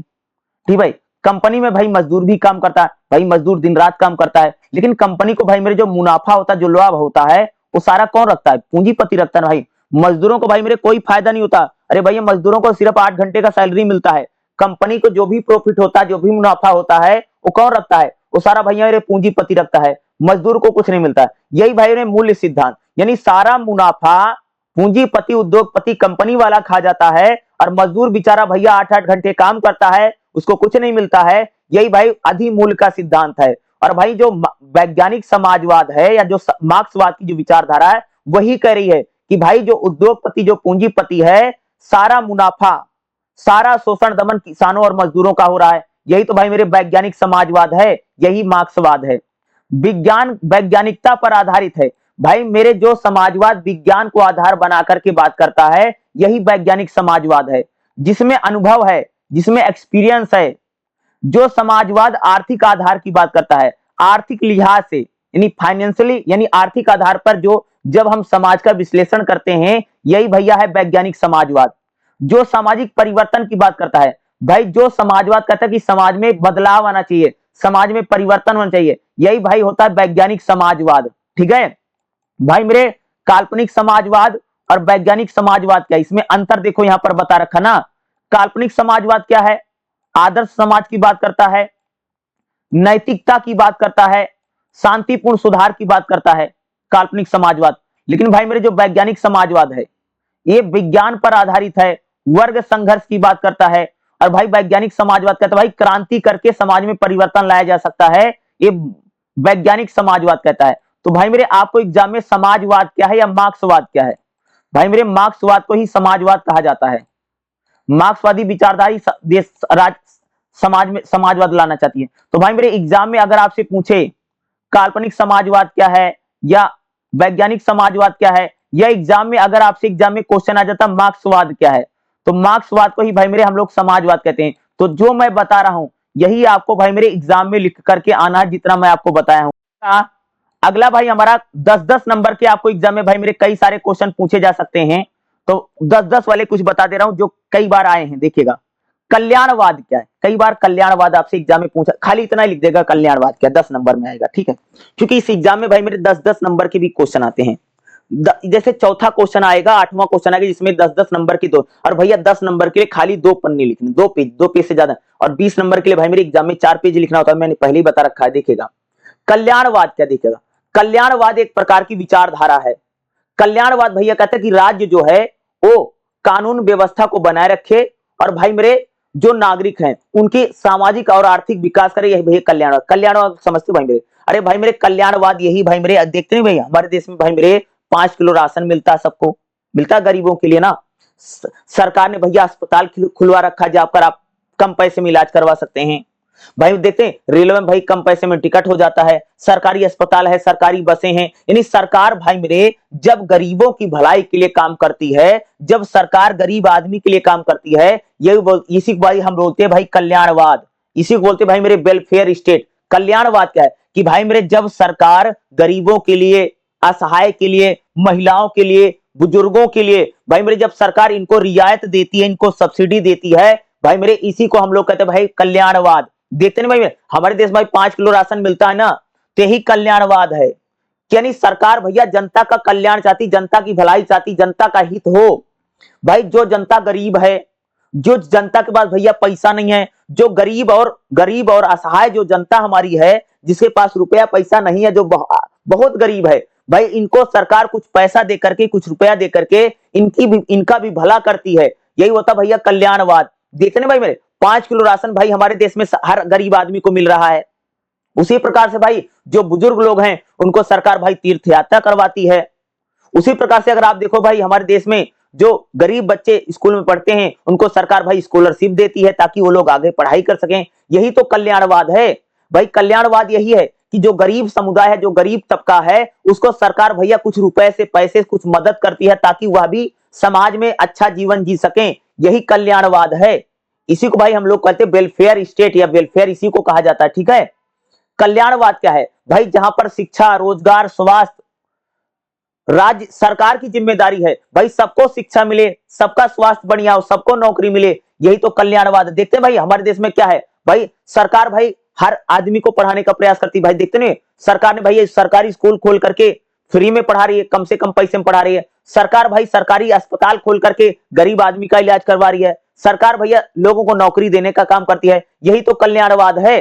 कल्याणवाद क्या है कि जब सरकार भाई मेरे समाज में जो गरीब लोग हैं, जो असहाय लोग हैं, उनको उनकी भलाई के लिए काम करती है। यही कल्याणवाद है भाई। कल्याणवाद की विचारधारा किसने दी है भाई? टी.एच. मार्शल और लास्की जो है, इसी ने कल्याणवाद की विचारधारा दी है। और भाई मेरे हमारा जो भारतीय संविधान है यह भी भाई कल्याणकारी राज्य की बात करता है। तभी तो भाई देखते नहीं हमारे देश में 5 किलो राशन मिल रहा है। जो हमारे देश में विधवा होती हैं, जो भाई बूढ़े होते हैं, उसको वृद्धा पेंशन मिलती है भाई मेरे ना। भाई देखते नहीं कि भाई मेरे जो बूढ़े लोग हैं, जैसे किसी की उम्र भाई मेरे 60 साल से ज्यादा है, तो भाई उसको महीने का 2,000-3,000 रुपया मिल रहा है ना बुढ़ापा पेंशन। तो बुढ़ापा पेंशन क्या है? एक प्रकार का भाई कल्याणवाद ही तो, कल्याणकारी राज्य यही तो है। 5 किलो राशन भैया क्या मिल रहा है? यही तो कल्याणवाद है भाई मेरे ना। ये तो कल्याणवाद है। देखते गरीब लड़कियों को भाई मेरे स्कूल आने जाने के लिए साइकिल मिलती है। भाई जो बहुत ज्यादा टैलेंटेड बच्चे होते हैं, गरीब बच्चे, तो उनको भाई सरकार कई बार लैपटॉप देती है, मोबाइल देती है। देखो यूपी में भाई तो मोबाइल बटा जो लोग ग्रेजुएशन में बच्चे करते हैं, यही कल्याणवाद है। यानी जब सरकार भाई जो गरीब आदमी के लिए थोड़ी बहुत आर्थिक मदद करती, पैसे से मदद करती है, उनका भी भैया गरीब आदमी का भला हो, यही भाई होता कल्याणवाद। भाई नागरिकता की अवधारणा क्या? देखिएगा नागरिकता भाई मेरे, नागरिकता को लेकर के आपको एग्जाम में क्वेश्चन जरूर देखने को मिल सकता है। देखिएगा आखिर ये नागरिकता क्या है भाई? जब कोई आदमी किसी देश का नागरिक हो जाता है, यही तो नागरिकता है। जिसे भाई हम लोग क्या है भाई, हम लोग तो भारत के नागरिक है ना, तो हमारी नागरिकता किसकी है भाई? भारत की है ना। नागरिकता व्यक्ति और राज्य के बीच में कानूनी संबंध है। क्या भाई मेरे? नागरिकता क्या है कि व्यक्ति और राज्य के बीच में एक कानूनी जो संबंध होता है यही तो नागरिकता है, जिसके अंतर्गत भाई व्यक्ति को अधिकार मिलते हैं। भाई जैसे अगर आप लोग देखो भाई, हम लोग भारत के नागरिक हैं, तो भाई जब हम भारत के नागरिक, तो भाई हमें सरकार कई प्रकार के अधिकार देती है ना, कई प्रकार के राइट देती है, यही तो नागरिकता है। भाई टीएच मार्शल के अनुसार नागरिकता क्या है? भाई नागरिकता क्या है? जो नागरिकों को अधिकार देती यही नागरिकता है। भाई नागरिक को घूमने फिरने का अधिकार है, वोट डालने का अधिकार है। देखे भाई, अगर आप देखो भाई, हम भारत के नागरिक हैं, तो भाई हमको बोलने की आजादी है, घूमने फिरने की आजादी है, नौकरी रोजगार करने की आजादी है। यही तो भाई नागरिकता में आपको क्या मिलता? आप जैसे भाई मेरे, मान लो हम लोग भाई मेरे भारत के नागरिक है ना, तो हमारी नागरिकता किसकी? भारत की भाई है ना, तो हम लोग तो भारत के नागरिक है ना भाई मेरे। तो हर राज्य भाई अपने नागरिकों को भाई कई प्रकार के अधिकार देता है, यही तो नागरिकता है। भाई जैसे राजनीतिक अधिकार, भाई जैसे हम लोग भारत के नागरिक हैं, तो भाई हम लोगों को यहाँ पर वोट डालने का अधिकार मिला ना। देखते भाई, जो भी आदमी भाई भारत का नागरिक है उसको वोट डालने का मौका मिलता है, वो चुनाव लड़ सकता है, वो चुनाव में पर्चा भर सकता है, वो चुनाव में जीत करके भैया सरकार बना सकता है। तो राजनीतिक अधिकार भी भाई नागरिक को मिलते हैं ना। नागरिकता में सामाजिक अधिकार देखो, जो नागरिक होता भाई किसी राज्य का, उसको समाज में भी अधिकार होता ना, उसको पढ़ने का, लिखने का, आगे बढ़ने का, शिक्षा स्वास्थ्य का भाई दिया हमको अधिकार मिलता है ना। यही तो भाई नागरिकता है ना। यानी नागरिकता में आपको नागरिक अधिकार मिलते हैं, राजनीतिक अधिकार मिलते हैं, और समाज में भी तो अधिकार मिलता है भाई। समाज में आपकी शिक्षा है, स्वास्थ्य है, भाई ये सारी चीजें आपको करने का मौका मिल रही है, तो नागरिकता है। नागरिकता क्या है? नागरिकता भाई लोकतंत्र को मजबूत करती है, और व्यक्ति का विकास, भाई व्यक्ति अपना विकास नागरिक बन के ही कर सकता है। भाई जैसे आप लोग भारत में रहते तो आप भारत के नागरिक हो, आपकी भारत की नागरिकता है। जैसे भाई मान लो कोई अमेरिका में रहता है, तो भाई अमेरिका की नागरिकता हो जाएगी। कोई आदमी भाई मेरे चीन में रहता है, तो चीन का नागरिक यानी चीन की नागरिकता हो जाएगी। यही तो नागरिकता है। नागरिकता कोई कोई केवल कानूनी पहचान नहीं है, बल्कि नागरिकता वह जो व्यक्ति के विकास में सहायक है। भाई आप जिस देश में रहते हैं, तो भैया आप उसी देश की नागरिक हो जाएंगे, आपकी नागरिकता, और देश भाई आपको कई सारे अधिकार देगा ताकि भाई मेरे नागरिक का विकास हो। यही तो नागरिकता है। और भाई नागरिकता को लेकर के भी आपके एग्जाम में क्वेश्चन जरूर पूछे जा सकते हैं, क्योंकि इसको लेकर के क्वेश्चन कई बार एग्जाम में आया। अगला हमारा क्वेश्चन क्या रहेगा? अलगाव का सिद्धांत क्या? अलगाववाद क्या है? अलगाव क्या? देखिएगा, अलगाव का जो सिद्धांत है भाई मेरे, कार्ल मार्क्स ने दिया है, जो पूंजीवादी व्यवस्था में बताता है श्रमिकों की स्थिति। भाई मेरे जब कार्ल मार्क्स कहता है भाई मेरे कि जो पूंजीपति, जो उद्योगपति भाई, उसने बड़ी बड़ी कंपनियां लगा ली हैं और मजदूरों का शोषण दमन हो रहा है, यही अलगाववाद का सिद्धांत है। भाई अलगाववाद का सिद्धांत किसने दिया भाई मेरे? कार्ल मार्क्स ने दिया था। भाई कार्ल मार्क्स तो यही कह रहा ना कि भाई एक प्रकार से भाई जो पूंजीपति, जो उद्योगपति, जिसने बड़ी बड़ी कंपनियां लगा ली हैं, वो भाई मेरे वो क्या मजदूरों का शोषण दमन भाई हमारे समाज में हो रहा है। क्योंकि जो मजदूर है भाई मेरे, एक प्रकार से उसका इस व्यवस्था से, इस समाज से, इस राजनीति से कोई लगाव नहीं है। भाई मेरे जब हमारा किसी से मोह प्रेम प्यार खत्म हो जाए, इसको बोलते हैं अलगाव ना। भाई मेरे जैसे मान लीजिए कि आप अपनी मम्मी पापा से बहुत प्यार करते हैं, लेकिन एक समय जाकर के भाई आप नफरत करने लग जाए, यही तो अलगाववाद है। तो अलगाववाद क्या है भाई? अलगाववाद में यही कहा जा रहा है कि जो नागरिक है वो इतना ज्यादा निराश हो जाता है, इतना ज्यादा उसका शोषण दमन होता है कि भाई वो सरकार और राज्य पर कोई भरोसा नहीं करता। भाई आप लोगों ने कई सारे लोगों को पढ़ा होगा ना, सुना होगा, अरे राजनीति भाई, अब मुझे राजनीति से हम लोग दूर रहते हैं, हमको राजनीति से कोई लेना देना नहीं। भाई खुद करोगे खुद खाओगे, जो आदमी ऐसी भाषा बोल रहा है, ये सब अलगाववाद है। यानी जो लोग सरकार में, राजनीति में किसी प्रकार का भरोसा नहीं करते हैं, यही तो अलगाववाद है। देखते नहीं भाई मेरे, अगर तुम किसी से पूछ रहे हो तुम्हारा वोट बना है, वोट डालते हो? अरे भाई मैंने वोट नहीं बनवा रखा है, खुद करते हैं खुद खाते हैं, नेता हमको कुछ देने आएगा, सरकार हमको कुछ देगी, हम कुछ करेंगे कुछ खाएंगे, यही अलगाववाद है। अलगाववाद क्या है? कि जब आप भाई मेरे राजनीति से और सरकार से कोई भरोसा आपका नहीं, भाई आपका भरोसा उठ चुका है, यही अलगाववाद है। अलगाववाद क्या है? उत्पादन से अलगाव। भाई जब आपको लग रहा कि जो भी हमारे देश में चीजें बनती है, सारी चीजें भैया अमीर आदमी कंट्रोल कर रहा है, ये अलगाववाद है। अलगाववाद क्या है? जब आप भाई सरकार से असंतुष्ट हैं, भाई सरकार कुछ नहीं करती है, ना तो नौकरी चाकरी कुछ नहीं देंगी, हम लोग खुद करेंगे खुद खाएंगे, यही अलगाववाद है। स्वयं से अलगाववाद, जब भाई व्यक्ति, कोई भी आदमी खुद से असंतुष्ट हो जाता है, यह भी तो अलगाववाद है।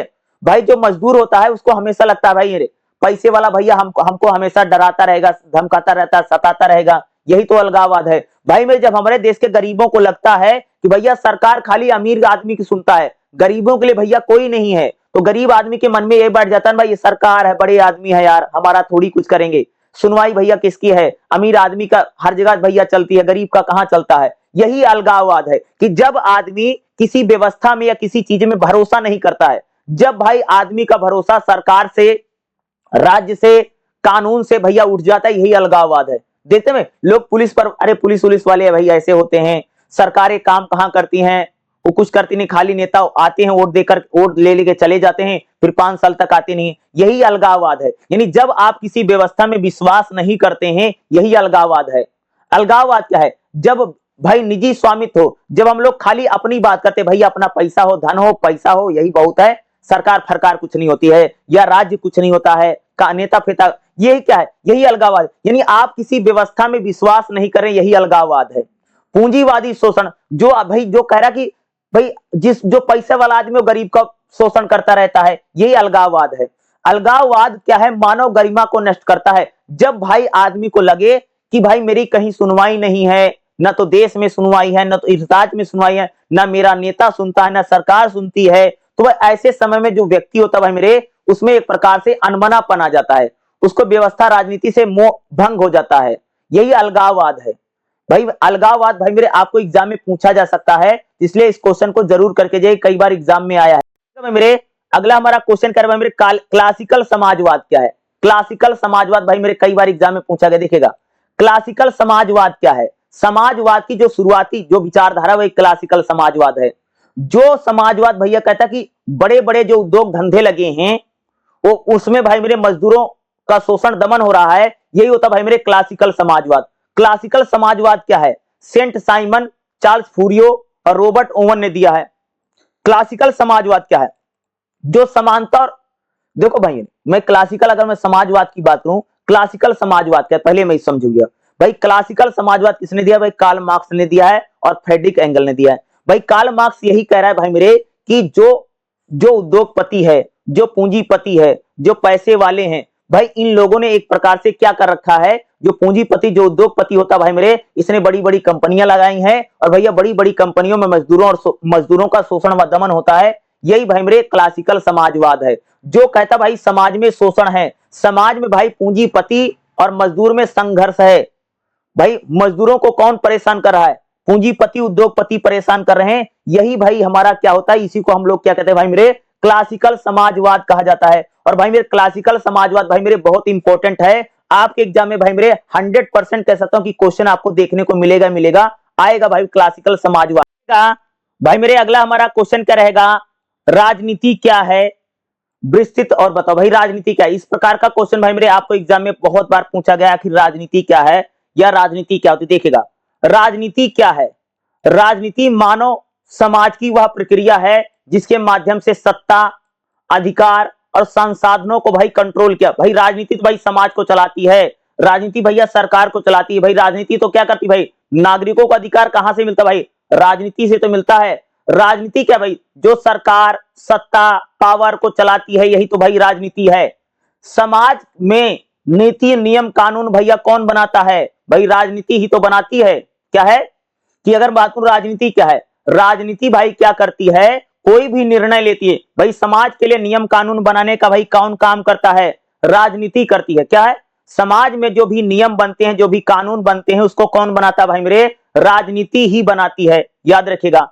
अगर मैं सरल शब्द में बात करूं, क्या राजनीति समाज को संचालित करती है। भाई हमारे समाज को कौन चलाता है? भाई राजनीति चलाती है। भाई समाज में जो नियम कानून है, जो कायदे हैं, भाई समाज में कुछ भी हो रहा है, सभी चीजों को कंट्रोल कौन करता है भाई मेरे? राजनीति ही करती है। राजनीति ही क्या करती है? सभी नियमों और कानूनों को चलाती है, और नियमों और कानूनों को संचालित भैया कौन करता है? राजनीति करती है। ठीक है। राजनीति का अर्थ क्या देखेगा? राजनीति का अर्थ केवल शासन करना या सरकार तक सीमित नहीं है। भाई राजनीति का मतलब ये नहीं कि सरकार बना लेना, शासन करना ही राजनीति है, बल्कि राजनीति क्या है भाई? राजनीति सत्ता प्राप्त करते। भाई राजनीति में भाई हर पार्टी भैया चाहती है हमारी सरकार बन जाए, भाई हम सरकार को चलाएं। भाई कौन चाहता है? ये राजनीति चाहती ना। भाई राजनीति क्या चाहती है? भाई राजनीति यही चाहती है सत्ता प्राप्ति करना। भाई हर पॉलिटिकल पार्टी भाई मेरे यही चाहती है कि भाई हमारी सरकार बन जाए। भाई राजनीति में तो यह अंतिम उद्देश्य था भाई किसी प्रकार से भैया मेरे सरकार बन जाए। भाई हर नेता, हर पार्टी क्या चाहती है राजनीति में? कि भाई किसी न किसी प्रकार से हमारी सरकार बन जाए, हम सरकार में आ जाएं। राजनीति भाई क्या करती है, निर्णय लेती है ना भाई, कोई नियम बनाना है, कोई कानून बनाना है, तो कौन करता भाई, राजनीति तो करती है ना भाई। राजनीति में क्या होता, नियम कानून कायदे कौन बनाता है भाई मेरे, कौन बनाता है, ये कौन बन रहा है भाई, राजनीति तो बनाती है। अरे भाई सरकार ही तो जाकर के नियम कानून बनाती है, यही तो राजनीति है। राजनीति क्या करती है भाई, समाज में अगर किसी प्रकार का लड़ाई है, झगड़ा है, मारपीट है, राजनीति क्या करती है भाई, समस्या का समाधान करती है भाई मेरे भाई। हमारे समाज में जो भी समस्याएं हैं, उन समस्याओं का समाधान कौन करता भाई मेरे, राजनीति करती है। याद रखिएगा, राजनीति क्या करती है, समस्या का समाधान करती है। किसी भी प्रकार की अगर कोई समस्या है तो उन समस्याओं का समाधान कौन करता है भाई मेरे, राजनीति करती है भाई। समाज में की कोई भी समस्या है, राजनीतिक समस्या है, आर्थिक समस्या है, सामाजिक समस्या है, कोई भी प्रकार की समस्या है तो समस्या का समाधान भैया कौन करता है, राजनीति करती है। संसाधनों का वितरण भाई, चीजों को कौन बांटता है भाई, सबको शिक्षा मिले, सबको स्वास्थ्य मिले, सबको इलाज मिले, ये भाई कौन करता है भाई, राजनीति सभी चीजों को चलाती ना। राजनीति हमारे जीवन के हर क्षेत्र में है भाई, राजनीति हमारे जीवन के हर इलाके में है। राजनीति हमारे राज्य को चलाती है, सरकार को चलाती है, समूह को चलाती है, बल्कि व्यक्ति के जीवन में जो भी चीजें हैं सभी चीजों को भाई कंट्रोल कौन करता है, राजनीति करती है। यानी हमारे जीवन में जो भी चीजें हैं या जो भी चीजें घटती हैं वो भाई हमको कौन करता है, राजनीति ही करती है भाई। राजनीति तो सारी चीजों को कंट्रोल कर रही है ना भाई। राजनीति की परिभाषा क्या देखेगा, अरस्तु ने भाई राजनीति को लेकर के क्या परिभाषा दी है राजनीति को भाई, मनुष्य का स्वभाव एक प्रकार भाई, मनुष्य राजनीतिक प्राणी है। क्या है, मनुष्य एक राजनीतिक प्राणी है। इसने भैया किसने परिभाषा दी राजनीति को लेकर के, अरस्तु। देखिएगा गेटल क्या कहता है, राजनीति राज्य से संबंधित विषय है भाई, जिस विषय में हम राज्य के बारे में पढ़ते हैं वही राजनीति है। क्या बोला भाई मेरे, जिस विषय में राज्य के बारे में पढ़ाई की जाती है यही राजनीति है। क्या है भाई मेरे, जिस बारे में जब हम भाई मेरे क्या करते हैं, जिस विषय में या जिस सब्जेक्ट में केवल राज्य के बारे में अध्ययन किया जाता है यही राजनीति है। लासबेल क्या कहता है भाई, राजनीति यह निर्धारित करती है कि कौन कब क्या प्राप्त करेगा भाई। राजनीति तो भाई बताती कब कौन किसको क्या मिलेगा क्या नहीं मिलेगा, ये हमको कौन बताता भाई मेरे, राजनीति बताती है। यानी राजनीति ही बताती है भाई मेरे कौन कब क्या किस चीज को प्राप्त करेगा, यह हमको राजनीति बताती है। किसकी परिभाषा भाई मेरे, लासबेल की परिभाषा है।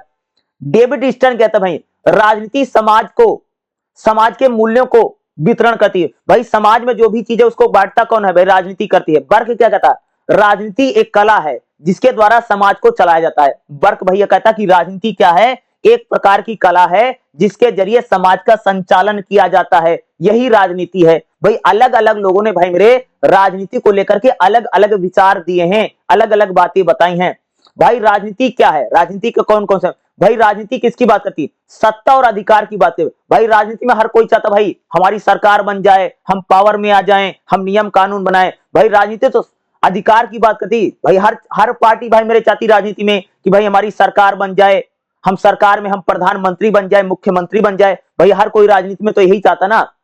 राजनीति भाई क्या करती है, निर्णय लेती है भाई। राजनीति क्या करती है, कानून बनाती है, नियम बनाती है, योजनाएं बनाती है। और राजनीति भाई क्या है, राजनीति भाई जनता की भलाई के लिए काम करती है ना, जनता के हितों के लिए, जनता के लिए भलाई की भैया काम कौन करता है, राजनीति करती है। यानी राजनीति क्या करती है, निर्णय लेती है, डिसीजन लेती है जनता के लिए भाई ना।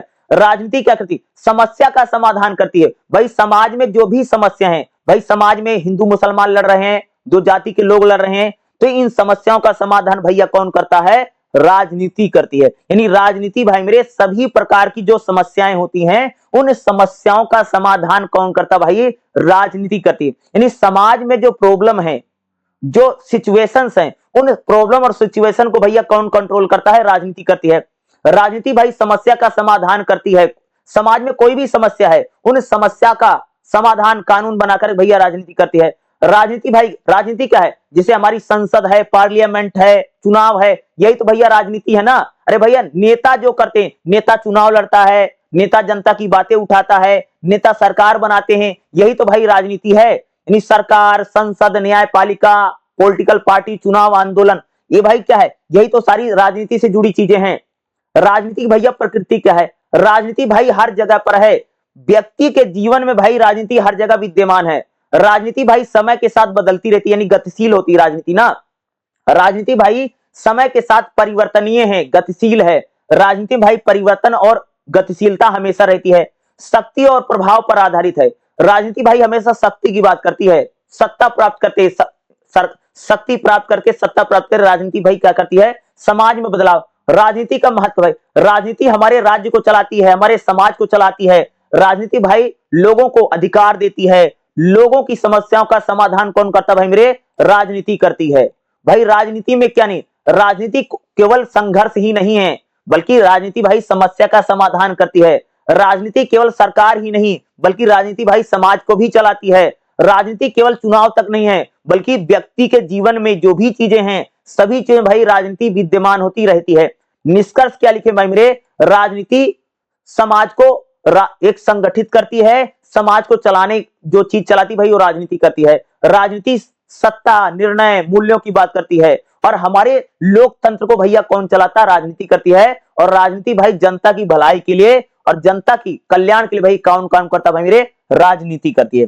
तो भाई मेरे राजनीति को लेकर के आपके एग्जाम में क्वेश्चन जरूर पूछा जा सकता है, याद रखिएगा। जो मैं बता रहा हूं यही सारे क्वेश्चन भाई मेरे आपको एग्जाम में पढ़ के जाने हैं। जितना मैंने क्वेश्चन बताया है ये सारे पढ़ के जाइएगा। इसी टाइप का क्वेश्चन भाई मेरे आपको एग्जाम में देखने को मिलेगा। ये जितना इसका दूसरा वीडियो है, पहला वीडियो जाकर के जरूर देख लीजिएगा। और एक क्लास भाई मेरे आप सबको मैं और भी करवा दूंगा। जितना मैं करवा रहा हूं इतना भाई मेरे पढ़ करके आपको जाना है। यही सारा क्वेश्चन भाई मेरे आपको एग्जाम में देखने को मिलेगा। इससे बाहर भाई मेरे क्वेश्चन आपको एग्जाम में नहीं आएगा। जितना मैं अच्छे से पढ़ा रहा हूं, अगर आपने अच्छे से समझ लिया, एग्जाम में यही सारी चीजें आपको देखने को मिलेंगी। इससे पहले जो वीडियो बनाया है वो वीडियो भी देख लेना। ये वीडियो तो आप इसको देख रहे हैं, इससे पहले भी मैंने क्लास पढ़ा रखी है, चैनल पर जाकर के देख लीजिएगा। और एक क्लास मैं आपको और पढ़ा दूंगा, लेकिन जितना पढ़ा रहा हूं इतना पढ़िए। एग्जाम में भाई मेरे यही सारा आता है, यही सब कुछ पूछा जाता है। जो बता रहा हूं इतना ही पढ़ के जाइए, एग्जाम आपका अच्छा ही जाएगा।